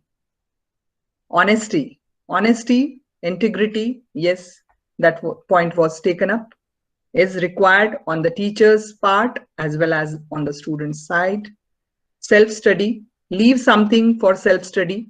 That doesn't mean that you are not completing your syllabus. Of course, you have completed the syllabus, but some things you are leaving up to the students. Let them do it. Let them submit it in the form of assignment. Please check the assignment, not just for the sake of, this is open-ended things. Like you tell something to the students and then you don't monitor it. You don't ask the feedback. You don't ask them submission. After submission, you don't check the assignments. That is wrong. You have to complete the loop. You have to pose challenges before the students. Pose questions. Let the class be very, very interactive. Keep on asking them, have you understood? Keep on asking them, tell them it is okay to be wrong. Because few wrong answers tell the teacher also that I need to work more upon this concept, because even after trying repeatedly, the students are not understanding the concept. And that's why few of them are giving me the wrong answers. So the wrong answers may not be just the inability of the student to understand. It might be that something is wrong in the way I am teaching it, or I should be doing it more slowly and more elaborately, giving simple examples and easy to understand examples. Ability to reach their level without flaunting your knowledge. This is the most important thing for a teacher. With experience, your knowledge is going to increase. But it is not a platform when you are going to a classroom. That is not a platform to flaunt your knowledge. Whatever knowledge you have, if you are unable to deliver it to the students so that they understand it, it is good for nothing. Many knowledgeable people do not have the teaching skills. There again, emphasizes the need of such type of programs, orientation programs, faculty development programs, which only talk about the teaching pedagogy, which only talk about the do's and the don'ts, which talk about the soft skills that a teacher should possess. At all points of time, be motivating and encouraging and inspiring for your students. Do not demotivate them, even if they have scored less in the exam. Discuss the question paper. Tell them about your expectations. Discuss the answers, where they have gone wrong. Ask them to solve the question paper again. Correct it once again, so that whatever weaker points are there, the students are able to overcome them. Teachers can change the lives with just the right mix of chalk and challenges. So here just a small story of a caterpillar and a butterfly. There was one man who was looking at a cocoon from where the caterpillar was trying to come out, spread the wings and become a butterfly. So when the cocoon starts bursting, there is a small hole which widens, and with a lot of struggle, the caterpillar is able to convert itself into the butterfly, and there is a strength in the wings with which he can fly. This man was very sad at looking at the struggle that the caterpillar was going through. He was a very kind-hearted man, and he thought, let me free this butterfly from the cocoon. So he, with the scissors, he opened the cocoon. Came out the butterfly. But this butterfly throughout the life could not fly, because the struggle that he had to do in order to come out of that cocoon on its own would have imparted the required strength for the butterfly to fly. So this kind man, his kind gesture, instead of helping the butterfly, destroyed its ability to fly. So this is what I would like to tell you, that spoon feeding, overprotectiveness, rigid approach, not challenging the students enough is going to cut their wings. So it is ultimately our struggles in life that develop our strengths. Everything given in platter, everything given on platter to the students, this is not going to help them develop as strong individuals. So it is very important to tackle the challenges for self-growth. Now this has already been shown by Dr. Manish. I would just like to reiterate on this, that in your class, there might be many disinterested students. So you definitely can try to inculcate the interest in them, but you see that it is not helping. But they are here to just take the degree. So help them in getting the degree, help them in getting the average marks, but also help them realize their potential. Also help them realize their caliber. That, okay, you are not good academically, but you are a good sportsman. You have good managerial skills, organizational skills, leadership skills, team building skills. So you can guide and counsel such students from the start that, okay, academics may not be the right place for you. Research may not be the right place for you. But if you do management after your B.Pharm, you have all those qualities in you that you can become a very good professional in that field. So it is the teacher ultimately who knows the potential of their students. Many students don't realize what potential they have, and it is the teacher's responsibility to make them aware about it. Now coming to a very, very burning topic, that is online teaching. What are the opportunities before us and what are the challenges? Challenges are many. We have been thrown into online teaching due to lockdown without any training, without any experience. Many of us, majority of us, are still struggling with the technology. We are not techno savvy at all. When we started online teaching, I was remembering few years back when my daughter was in US, and she used to share her experience that do you know that the sessions are interactive? I can attend the lectures at my home. I can raise my hand also, and the teacher immediately answers me back. And I was so amazed. I mean, literally, I'm telling you, I was amazed. Wow, this technology is wonderful, and it might be few more decades before this comes to India. That is what I thought. But the pandemic has presented us with this opportunity last year. And many of us are still struggling. But there is a need, not only for the FDPs to be conducted on the knowledge aspect, but also how to cope up with the challenges of online teaching. What are the online platforms, the learning management system, LMS, the synchronous and asynchronous ways of teaching, the innovative ways in which you can use the online platforms for delivering your content. So it is high time, we have already done this, that we need to bring learning to the people instead of people to learning. When the campuses will open, might be your campuses might have already opened, you might have started teaching from your institutes, but here at Lucknow, we are still using online platform. And just to share with you that recently we organized a convocation also for 8 of Amity campuses and 18,000 students to their degrees in an online platform. So it was a great success. So we are evolving. We are trying to cope up, match up with the technology, and we have learned also to use it to our advantage.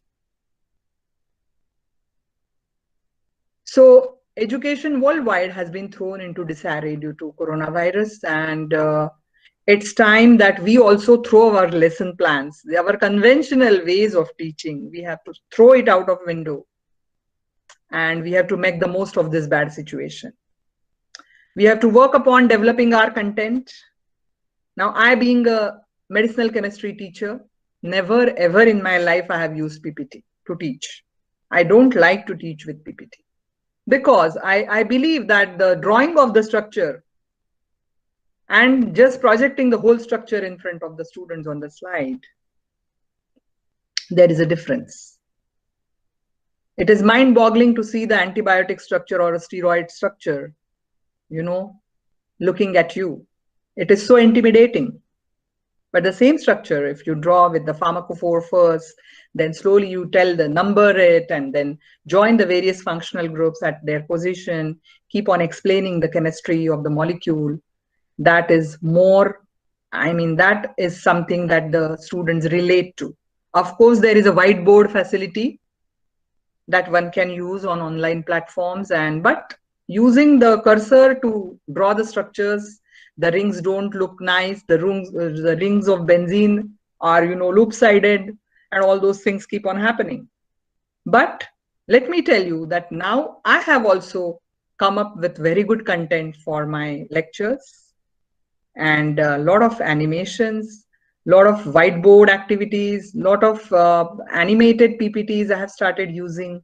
So I have also evolved in the last 7 or 8 months, and I'm quite confident now in delivering my lectures online. But it is all the self-help, self-guided. thing that we have to keep on doing. Faculty members often need to rethink their course design and use different strategies of teaching, engagement, and assessment. How to engage the students in that 1 hour span of time. How to be sure that the students have not just logged in for attendance and are really understanding what you are teaching them is a big challenge. So to build a comfortable environment for learning is a big challenge. And you should have developed a sense of community through the online engagement for the students. Now, this is a very, very popular quote by Benjamin Franklin. Tell me and I will forget. So just explaining without chalkboard, even without PPT, nothing in front of the eyes. So it is just like I jokingly say, one-way lectures are just like kirtan, that apan kirtanala jaun basto. So I think the students must be also feeling the same way, that you are so boring. You are just talking. There is nothing that is in front of us. Nothing is moving. We don't have any visual content to connect to. So there are very less chances that I will remember what you are teaching. Show me and I may remember. So that is the beauty of audio visual aids. Involve me and I'll learn. If the involvement of your students, the interest of your students is not there in your lecture, they will never learn, and they are there only for the attendance sake. So these are the main challenges of distance learning. Rather, it should be online learning, teaching learning process. Students feel extremely isolated in their homes. When taken the feedback, they told me that we are waiting eagerly for the campuses to open, because human beings are social animals. We need people around us. We need people to interact with. So this one-way transaction is very, very frustrating. And at times I feel like I'm exerting myself so much for the students to understand a concept, because I'm not getting the response from the other end. We are habitual of looking at the expressions of the students, their nodding of heads, their expressions of boring expressions on their faces that tell us that please gather your act. It is the lecture is boring for the students. Now, right now also this is happening for me, because I can't see all of you when I'm projecting my PPT. Yesterday only, when we were having the trial, I spoke about this with Meenakshi, that oh, I won't be able to see all of you or your expressions. That is going to be slightly discouraging for me when I'm giving this lecture. So that isolation is there. So you have to put in more efforts so that you can engage them in a positive manner in your lectures. How do we keep in touch with our students? This is all about online teaching. You can have discussion boards, you can have live chat options, you can, through emails, you can connect with your students and get the feedback. And on MS Teams, we are using the MS Team platform for teaching. So there it is very, very possible to have a discussion with all your videos on with the students, and you can give the instructions very well to the students. You get the feedback also from the students that they have understood or not. But no tool will work when you have got confused students on one end and a struggling teacher on the other. So it is high time that we should get techno savvy. We should get proper training on the various tools which are available to teach online, to even create our contents, to use the various animation softwares, and to make our presentations more interesting. So we have to coordinate visual group activities like chats, discussion boards. I have already said this. Always remember to put on your video. I mean, I see when I review, there is a system in Amity that we have to enter the various classrooms on online platform, and we have to do the peer review. I do peer review of my faculty. I enter, I am member of all the teams, and I have the timetable, and I enter any classroom and online, and I review how my teachers are teaching. So I find that the students tell that our data pack is over, so we can't put on our videos. That is fine. But the teachers have to switch on their cameras. Otherwise, how do you expect the students to even relate to one word that you are saying? We are not robots. We are not delivering recorded lectures. So your video, audio should be on, and you should be able to interact with the students on one-to-one basis, even in online mode. Please use different modes of communication. I will talk about it. Convey the right tone of voice. Right tone of voice is very important. It should not be intimidating. It should not be condemning. You should not be passing on, undue remarks on the students.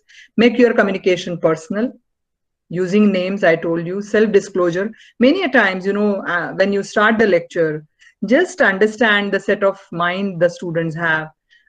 You can ask them how is your day, how was your day, how was yesterday.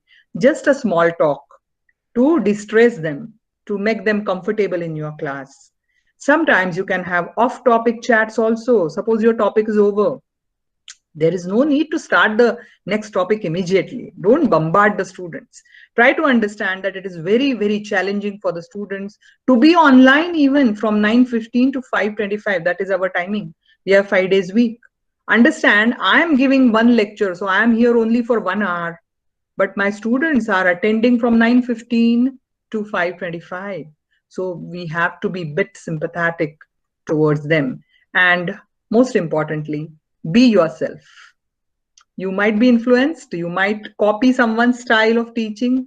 Over the time, you will develop your own style of teaching. So there is lack of motivation in the online learners. They don't feel motivated because you have brought them from classrooms. Now they are sitting, many of them, they are having only one room and kitchen. Their houses are small. They don't have a proper desk to sit. Some of them go to the terrace. Some of them go in the open, in the gardens. Many of my students tell me that we have to go to the net cafe because we are staying in remote places and we don't have internet at our homes. Understand their problems and try to help them out. Try to provide them the solutions. Be very sympathetic, especially during this pandemic time, because the students are challenged on multiple fronts. It is not only the challenge of online teaching and the technology, but on the financial fronts also, the students at large are facing a lot of difficulties. You should put clear measurable goals in front of your students. Always close the loop. Tell them, at the end of this, I'm going to conduct a quiz. I will be asking questions. You have to answer them back. That will tell you what is the level of understanding. Assignments, tell them this is the deadline for you to submit. Put a deadline to yourself also that you will evaluate and return back their assignments to them with your comments. Creating meaningful and useful resources. As teachers, we have to do that. You have to upgrade your subject knowledge as well as technical knowledge. I'm emphasizing on that. There are many online courses available free for you to engage into and get yourself well versed with the online technology. So these are various innovative teaching methods. You may refer to UGC quality mandate if you have not already done that. And you should also refer to the Education 4.0 policy, where it highlights the need that the graduates should be employable, and the graduates should have the requisite skill sets, and they should be such that they fulfill the demands of the industries. So the goal is to make our students industry ready. And how to do that? There was one question. I wanted to answer it there itself, but let me tell you, someone was asking how to give exposure to our students of the industry. In PCI syllabus, many major changes are there. If you have seen the final semester syllabus, they have included the specialized electives, they have included project, they have included the concept of practice school. In all these activities, you can invite the industry experts. Industrial visits have been there on the anvil since long. where we take the students for industry visits, and 4 weeks training has become a farce, because number of colleges have increased, number of students have increased, so the industries don't allow the students to come to the industry for 4 weeks. Now PCI has also made it now, instead of mandatory, they have made it desirable. So many of us feel like, now why to go to troubles of taking the students for industry visits? Why to send them for training there? Our own students, I am telling you, in Lucknow, there are so many hospitals and hardly any industries. So the students don't want to go out of their houses, homes. They don't want to go to other places than Lucknow to get exposure to the industry. They say, hum hospital mein hi kar lenge training. Arre, hospital training, how it is going to be relevant to you? B.Pharm students, they are more industry oriented. PharmD students are clinically oriented. So PharmD students are more hospital oriented, clinical oriented. For them, it is okay if they take the training in the hospital. But what about our B.Pharm students? No, hospitals are, I mean, something which should be their last resort. So please go through the UGC quality mandate, which talks about 4 quadrants. And it talks about the audio, visual, how you should engage the students, what kind of skills should be developed, how to make the students industry ready, the social outreach, how it is important, how the professional ethics is important, which was not taught to our students. All these subjects have been introduced, and I am happy to share with you that we at Amity have already introduced all these things in our syllabus from last year. So conventional lecture, it is time to forget about it. Blended learning, whenever the campus is open, I would suggest that we should follow the blended learning mode. That is a combination of conventional teaching and the online teaching. Seminars and webinars are a great way of upgrading your knowledge. You can design quizzes for the students to know what they have understood. You can make the students present the things after your courses are over or the topics are over. That builds their communication skills, their presentation skills. Give assignments, have group discussions. You can demonstrate the various experiments. Now, the question might come to me, how to deal with the practical aspect in online teaching. So my answer to that is, you can use the virtual labs. Virtual labs is a concept which is developed by IITs. And we at Amity have a MOU with them, through which they are helping us to develop various content for pharmacy, where there are demonstrations which are designed for the students, and we can take them to the virtual labs and demonstrate them the things. I have also done this, that I have called my faculty to the campus, even though students are not allowed, and I have asked them to perform the experiments themselves, video record them, and show them during the practicals. So even if the students are unable to do the practicals, they can at least see the teacher performing the experiment, explain the principle, show them the various apparatus required, and explain the procedure and do the experiment. You can record the experiments that you are doing and show them to different batches of your students. Working models, you can involve the students in making the working models. Flipped classes is a new concept, not a very new, but we have started talking about it recently, about the flipped classes. Flipped classes is a concept where you, in Indian system of teaching, we never believed that the content should be made available to the students before you start teaching. What we feel is that if I make my notes available, who is going to come to my class? Students have the material, they will never come to my class. But in flipped class, which is followed quite for some time in the Western countries, is where you have to make available the content to the students in advance. They are expected to come prepared, understand, read what you have provided, and then come to the classes with a basic understanding, which depends on their own understanding level, and then you discuss. You are not a teacher, a one-way discourse, but it is an interactive session where the students ask questions, you answer, you ask questions, and the students answer. And it is more of a discussion rather than teaching in a one-way manner. Blended, I told you already, that conventional and online. Field trips are of great help.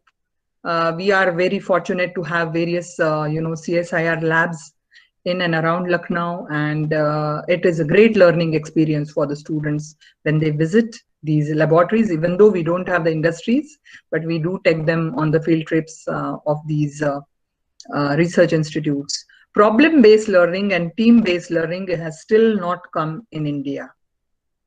Now, problem-based is an old thing. Now the scenario has changed and is now focusing on team-based learning, because in a team, which is a random team, there might be one brilliant student and one average student, and the philosophy is that they learn together in a team. So the brilliant student helps the average student, and they work in a team. You give them a problem and they come up with a solution in a team. So it's a problem-based and team-based learning. You can introduce these concepts even though it is not officially a mandate that you should be teaching with the help of these tools. These are various online resources, additional, how to upgrade your knowledge. No one is stopping you from upgrading your knowledge. So there are many online courses, a very good initiative of MHRD, Government of India, that they have started Swayam as the indigenous platform. The full form is Study Webs of Active Learning for Young Aspiring Minds. So the highlight here is young aspiring minds, but that does not mean that I cannot take up a Swayam course. I have already taken few. They are very good. So you need to register yourself, and then the content is shared with you, and the content is in an asynchronous manner. That means you can access the content anytime at your leisure. You need not attend the lectures like there is no timetable that you need to attend this to this class. It is not like that. The content is shared with you. You can log in anytime as per your wish and time available, and you can get your learnings, understanding, and you have to appear for the test at the end of it. There are centers and various pharmacy related courses are there in these Swayam portals. You just give it a try. So Government of India has adopted the MOOCs concept to supplement the formal education system in the country, and this is applicable to high school to higher education, that is Swayam. And it hosts various courses which are not only based on curriculum, but also continuous education and skill development. The NPETL is a sister body of Swayam only. There are TED Talks. We are very they are favorites of everyone, that you get to learn so many things, experience sharing through the TED Talks. Coursera.org, you please visit this. There are wonderful courses which are available. Udemy.com gives the paid courses. YouTube, of course, we are referring to for online teaching. You can share the videos. You just have to type a single letter, a single word, and you will find n number of YouTube videos. SlideShare and AuthorStream. Now here I would like to emphasize upon one point, that please prepare your own content. Do not use the SlideShare content as it is. Do not download someone else's presentations. Of course, you can take some content from other slides, like I have also taken. But it is my own presentation. I have not downloaded it from anyone else. I have compiled this content for you. Similarly, please prepare your own PPTs. Refer to books. Don't just refer to the content which is available on the internet. There are many times there is misinterpretation of many concepts, because you don't know from where they are referring to a particular PPT or the content. So please try to go to the genuine sources when you are preparing your PPTs. The most burning question, how to control the students? My answer to this is, the best way to control the students in a class is by giving them best lectures. If your lectures are interesting, knowledgeable, reaching the audience, reaching the level of the students, easy to understand, in a very lucid language, your body language, the way you are presenting to them, appealing way, professional way, all these things together are going to make your lecture a best lecture. So this is just showing you that, you know, how the classroom management should be done. Lecturing 60% and other things that you have to do is independent work 10%, group work, you have to involve them in group work, and other ways of engagement we have already seen. Always lead by example, that is walk the talk. Don't just preach. There is no need to preach anything if what you say you are following. And the students very smartly are gauging everything, are analyzing everything, are observing everything. There should be effective discipline in your class. You should be prepared, well prepared for the lecture. Students can immediately make out if you are passing the time or you are really prepared for the lecture. Preparedness, knowledge, great communication skills will give you the required confidence. Be a good listener, be very compassionate and caring, approachable. Always encourage the creativity in the students, know the students by their names, and pay attention to the whole class. These are the good teaching tips, just a summary. This is for the offline, you know, not now. You can't be moving in an online lecture, of course. But these are for the conventional ways of teaching: good eye contact, good posture, good body language, impressive diction, and you should be professionally dressed. I mean, sometimes, you know, I get to hear, oh, you look like a teacher. Someone said to me that. I took that as a compliment.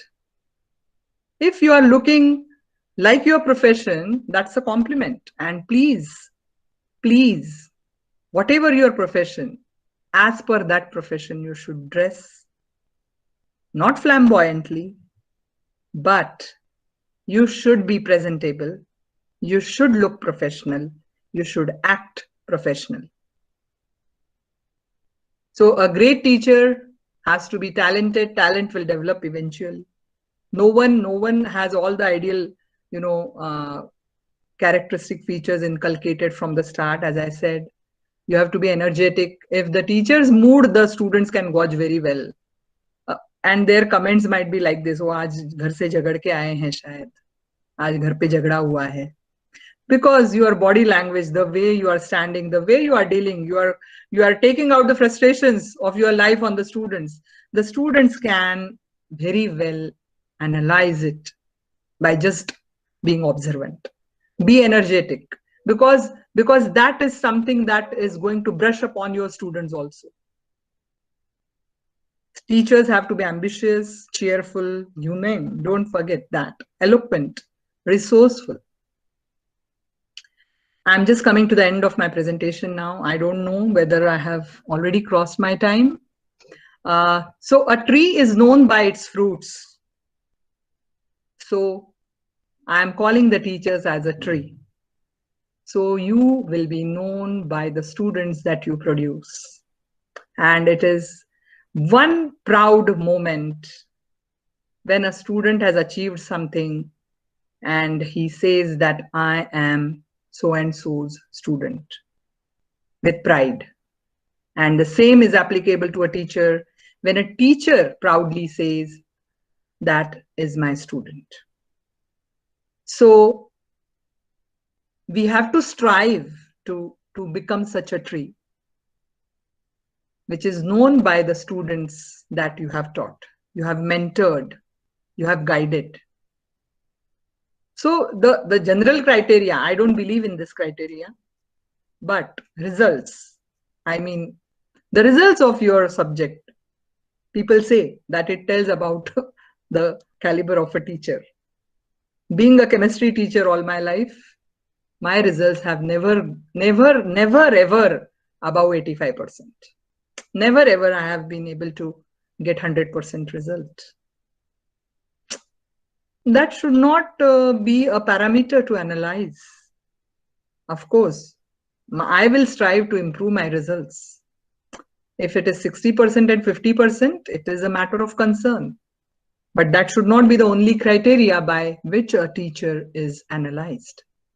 Attendance in your class, definitely, it's a very good indicator. What kind of transformation you are able to bring in your students?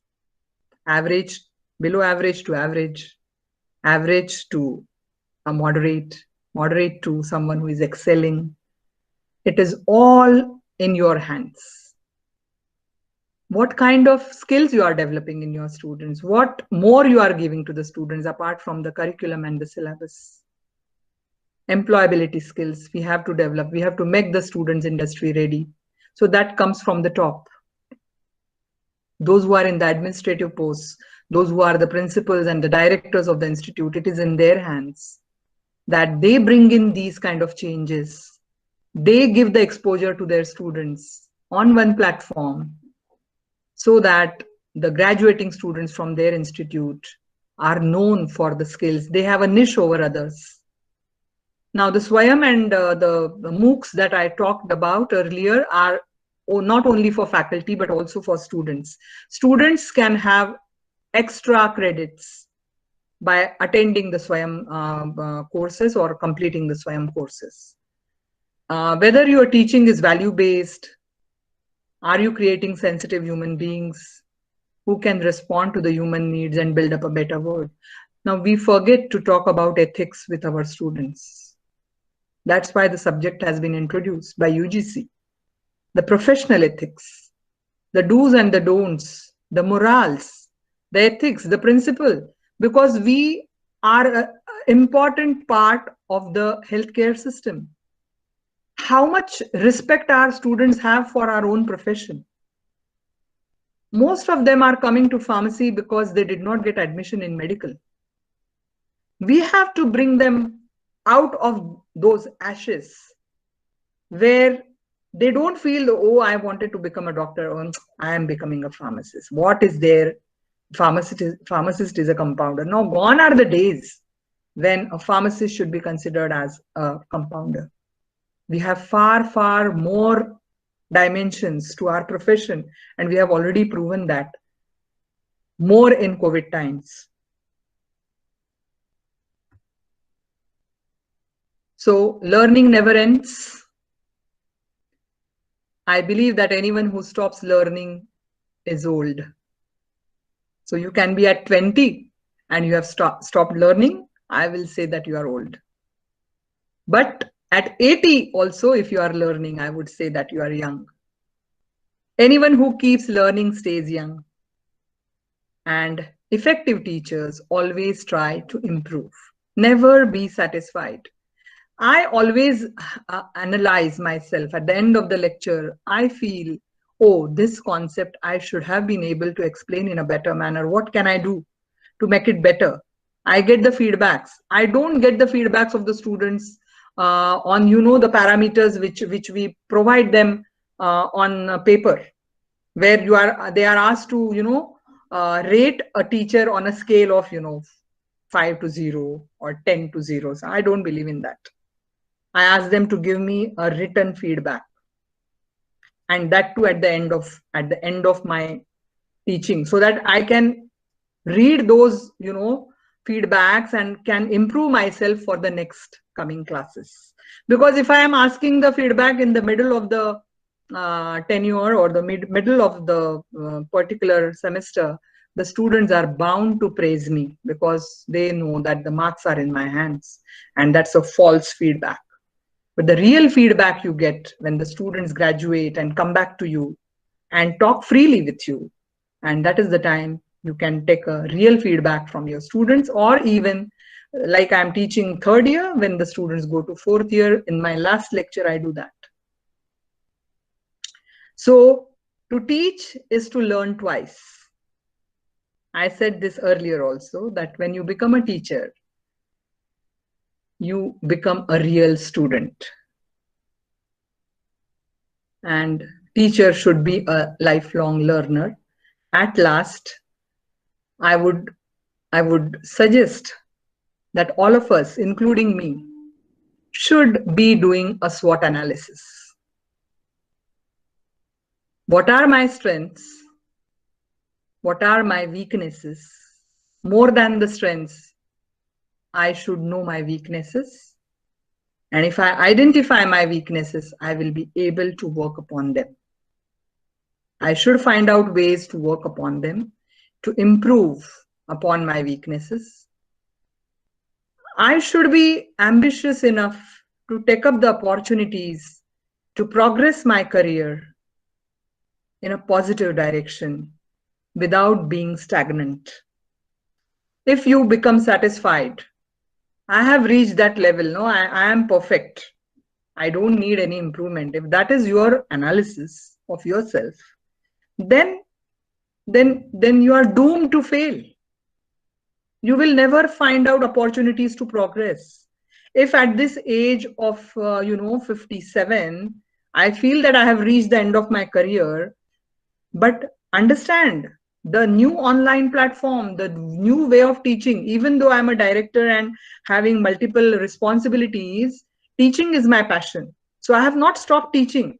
I do teach, and whom I teach first years.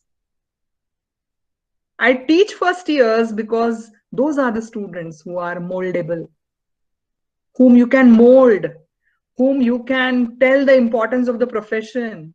You can create the respect about their profession in their minds. In fourth year, they have already have their fixed notions about everything. You can't change. So senior teachers teaching first year, even one lecture is more than enough, because that gives them an overview about what the pharmaceutical sciences is all about.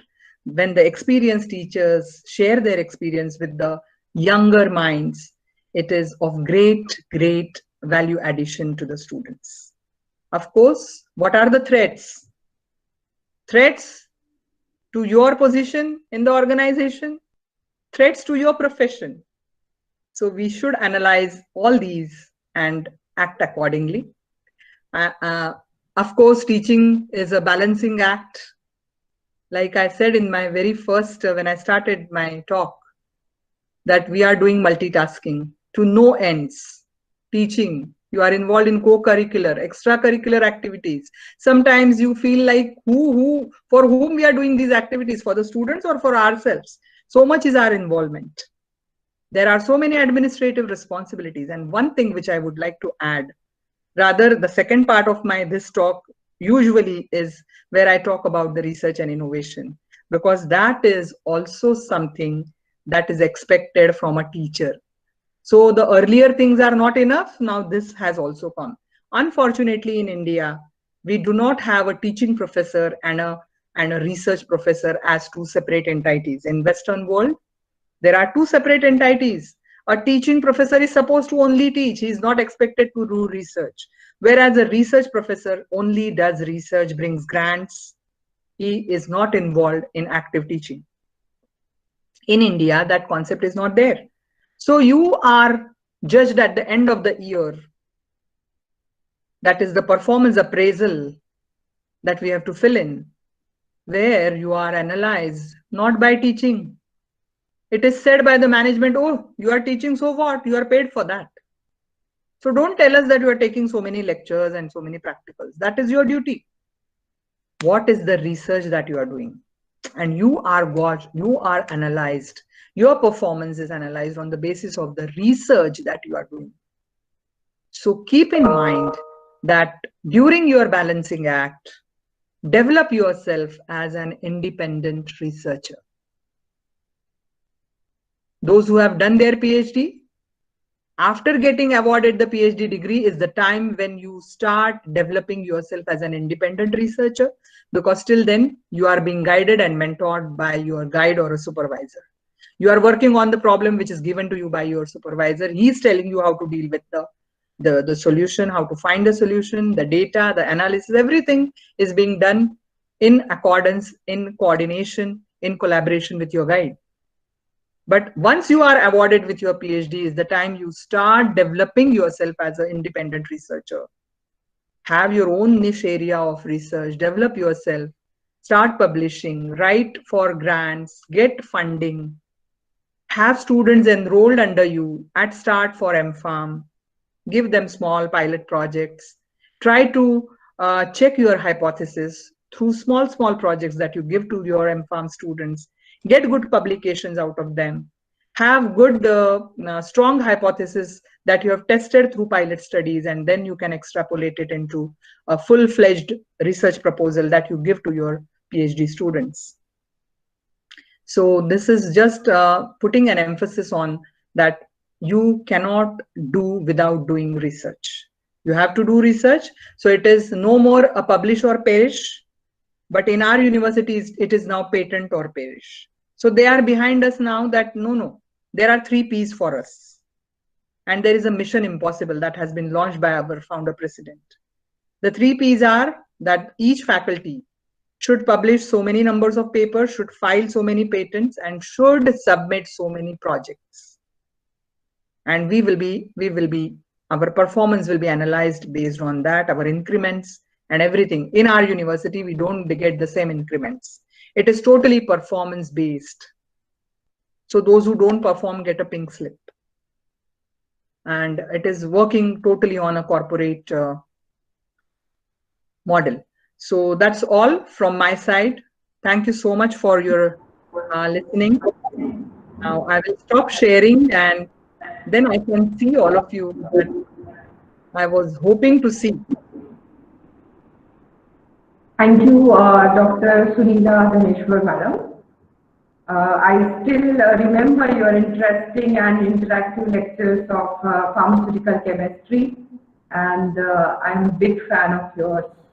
Thank you so much for your inspirational talk about teaching skills and sharing words of wisdom with us. You are a true inspiration for all of us. Thank you. Now the session is open for question and answer. Participants can post your question in a chat section. Yes, or you I can would like. hand. Yeah, I would. Yeah, Dr. Manish, you can go ahead. Yeah. So I wanted to interject while Dr. Sunila was talking about it, but then I held my comment because it was not a question, it was a comment or a sharing of an incident. I don't know whether Meenakshi remembers the teacher I would refer to or not, and it is it is related to communication. We both, Dr. Sunila and I, come from a vernacular background, and I remember one of our teachers. He was a pharmacology teacher. When you see him, when you used to see him, he's no longer. He passed away last year. May God, his soul rest in peace. When he would work on an animal, he would look like an artist. And I'm talking about Dr. Zakir Hussain. He was an sheer artist when he would work. But the moment he started speaking, you would think, what is that man saying? Communication skills were absolutely pathetic. But when you go to his lecture, and we, almost all of us, that's probably the only lecture I never bunked, was because he made efforts to create beautiful slides. And I'm talking of 80s. Yes. In 80s, he made such beautiful slides. He would use technology even in those days to overcome his lack of language abilities. Now, he was not very good. Probably he also studied in vernacular. He had excellent grasp on his subject, absolutely excellent grasp on his subject. Poor language, but he made it up with excellent use of technology. So those who are not very good in a language you're speaking in, there are other ways of overcoming your shortcomings. Definitely. Yes. So that's the best example. I still remember, I still give that example every time somebody says, my language is not good. So that's what I said. I mean, I totally agree with you. The last slide talked about that only. SWOT analysis. If I know that I am not good in communication and I'm trying to improve it, but it is still not up to the mark, there are other ways by which you can communicate the same thing. So the efforts have to be done on my side. So it's a really very good example that you have cited. Absolutely. Yeah. Thank you, Dr. Manish Grover, sir. Any questions from participants? The session is open for question and answer. Yeah, ma'am, yeah. You have actually touched all the aspects, one can think of teaching. So it was a great thing to listen to you. I just have a small question about, maybe other teachers are also having this doubt. What is exactly a tutorial? We have to take tutorials as per the syllabus, but what exactly do you mean by a tutorial? Yeah. In a tutorial, actually speaking, our timetable doesn't allow us to take the tutorial in batches. How you are doing it? We are unable to do it in batches. So it is the whole class that comes for the tutorial. Am I right? Yeah. So basically, the tutorial is meant for solving the problems of the students on a one-to-one basis. It is a time which can be dedicated to give that something extra to the students beyond the syllabus. You can engage your students in presentations, conducting quizzes, which we are unable to do in our otherwise busy schedules, and the challenge of completing the syllabus, completing the number of classes. So the tutorial is very good platform where you are approachable to the students. Basically, I mean, literally, you can take a round in the class, go from one student to the next, give them some task. Problem-based learning and team-based learning can be very well brought into the tutorials, and it will pay dividends to you. And I would suggest that if those who are interested in problem-based learning and team-based learning, you can reach out. There are many experts who can take, that can be a very good theme for your next upcoming such kind of program, because team-based learning and problem-based learning is something that depends, because it is not made mandatory. It is up to the teacher whether I want to bring that concept into my lectures or not. So tutorial is actually a freelance space for a teacher, which can be utilized to enhance the knowledge of the students and more of a one-to-one contact, trying to understand their problems, and so on and so forth. But what I observe is that even I was in PCP, there also in tutorials, we used to teach in continuation. As me, it is just like taken as 4 lectures I have to take to complete my portion, but that is not the case. In here in Amity, in tutorials, we have a software, and my faculty has to design multiple choice questions, and the tutorials, we have to give them MCQ test, and we give the keys, and the evaluation is done by the software. So all those things that you want your students to engage in, you can use that space, but not for teaching, but for all these things. Thank you, madam. Any other questions from participants? You can also post your questions in chat section. I am thankful to one of the participants, Seema Kenjre madam, for her appreciation words in the chat section as a really nice session. And I'm also thankful to Dr. Shrutika Patil madam for her words of appreciation. Thanks, madam. You are really getting all faculty to think about what and how they should teach. Thank you, Dr. Shrutika. Thank you, Seema. And though I don't have a formal feedback like Dr. Manish has, see, that is what I have learned from Dr. Manish. So every opportunity that you get, you are learning. That's what you have to do. Be a sponge. So I got so many things from his lecture. So every one of us has that opportunity, and we should take it up. Everyone has something to offer.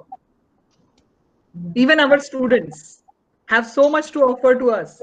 I will cite one example of one very brilliant student of mine who is at Langer's lab, who studied the MIT. Megha must be knowing, Gaurav Sahai. So when I was teaching them in organic chemistry, I told you that I started with biochemistry. Then in undergraduate, I was given the most humble subject of pharmaceutical inorganic chemistry to teach. I mean, what is there to teach?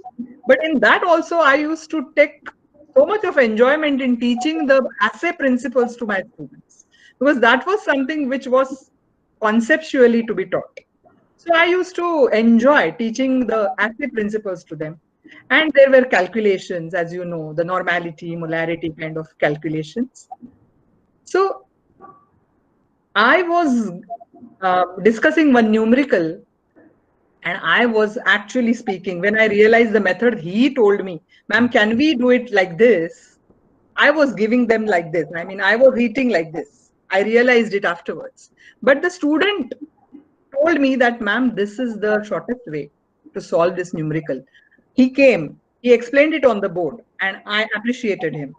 So this is what is required, you know. The students also have to offer so much. And mind you, Gaurav presented me with a book on the calculations of pharmaceutical analysis at the end of the first year.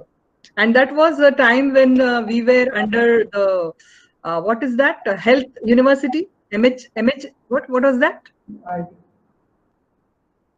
MUHS. Yeah, MUHS. Challenging times. So there the papers used to be set by someone, and we had to be very careful of what is taught, what is missed and all. So he presented me, because he scored highest marks in that subject, and he presented that book. It is still there with me.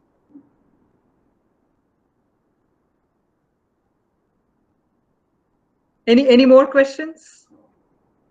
Any more questions from participants? I would also love to have a feedback, even though in the chat box. We are thankful to Mr. Sandeep Shirsagar for his word of appreciation, Vipul Dhasare sir for his word of appreciation, and I'm also thankful to Preeti ji madam, Sandeep Shirsagar sir, Kamla Chandak madam for your interactive comments in the chat section. And any other questions from the participants? Okay. Now, I would like to request Dr. Meenakshi Devdar madam, Principal Lokmanya Tilak Institute of Pharmaceutical Sciences, Pune, and Organizing Secretary of today's webinar to express the time. Thank you, Dr. Megha. Good afternoon, everyone. We all are gathered here on this virtual platform today for attending Teaching a Wider Perspective, an e-induction program for pharmacy teachers. Dr. Grover and Dr. Dhaneshwar have their own, lucid styles. They both have individual styles, but very lucid, both of them. They have conveyed the essence of effective teaching. So while Dr. Grover has emphasized on the building up foundation and out-of-box thinking, Dr. Dhaneshwar, you have given us, all aspects of all aspects that are required to be a good teacher. Thank you so much for that. Dear colleagues, I'm sure we are all going to benefit from these two sessions, and we are going to incorporate the learnings, the takeaways from today's session. So on behalf of Lokmanya Tilak Institute of Pharmaceutical Sciences, Pune, and Lokmanya Tilak Institute of Pharmacy, Kharghar, I take this opportunity to thank Honorable President of TMV, Dr. Deepak Tilak, for encouraging us to arrange this program, Dr. Rohit Tilak, Vice President, TMV, for providing us with this valuable support, and Dr. Pranati Tilak, Director LTIPS and Campus Director LTIP, for guiding us and taking out time to speak with us. I again thank our speakers, esteemed speakers, Dr. Sunila Dhaneshwar ma'am and Dr. Manish Grover, for their extremely insightful speeches. We are thankful to Dr. Meera Deshmukh, Registrar at the IPS, for providing us with all the facilities which are required to conduct this wonderful session. I also thank my team, both teaching and non-teaching, of LTIPS and LTIP for their excellent teamwork.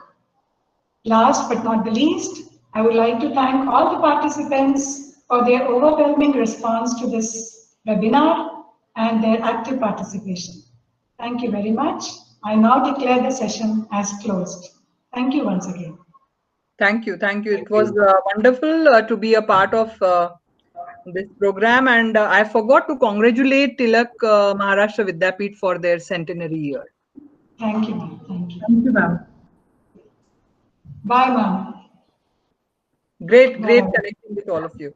Thank you. Thank you.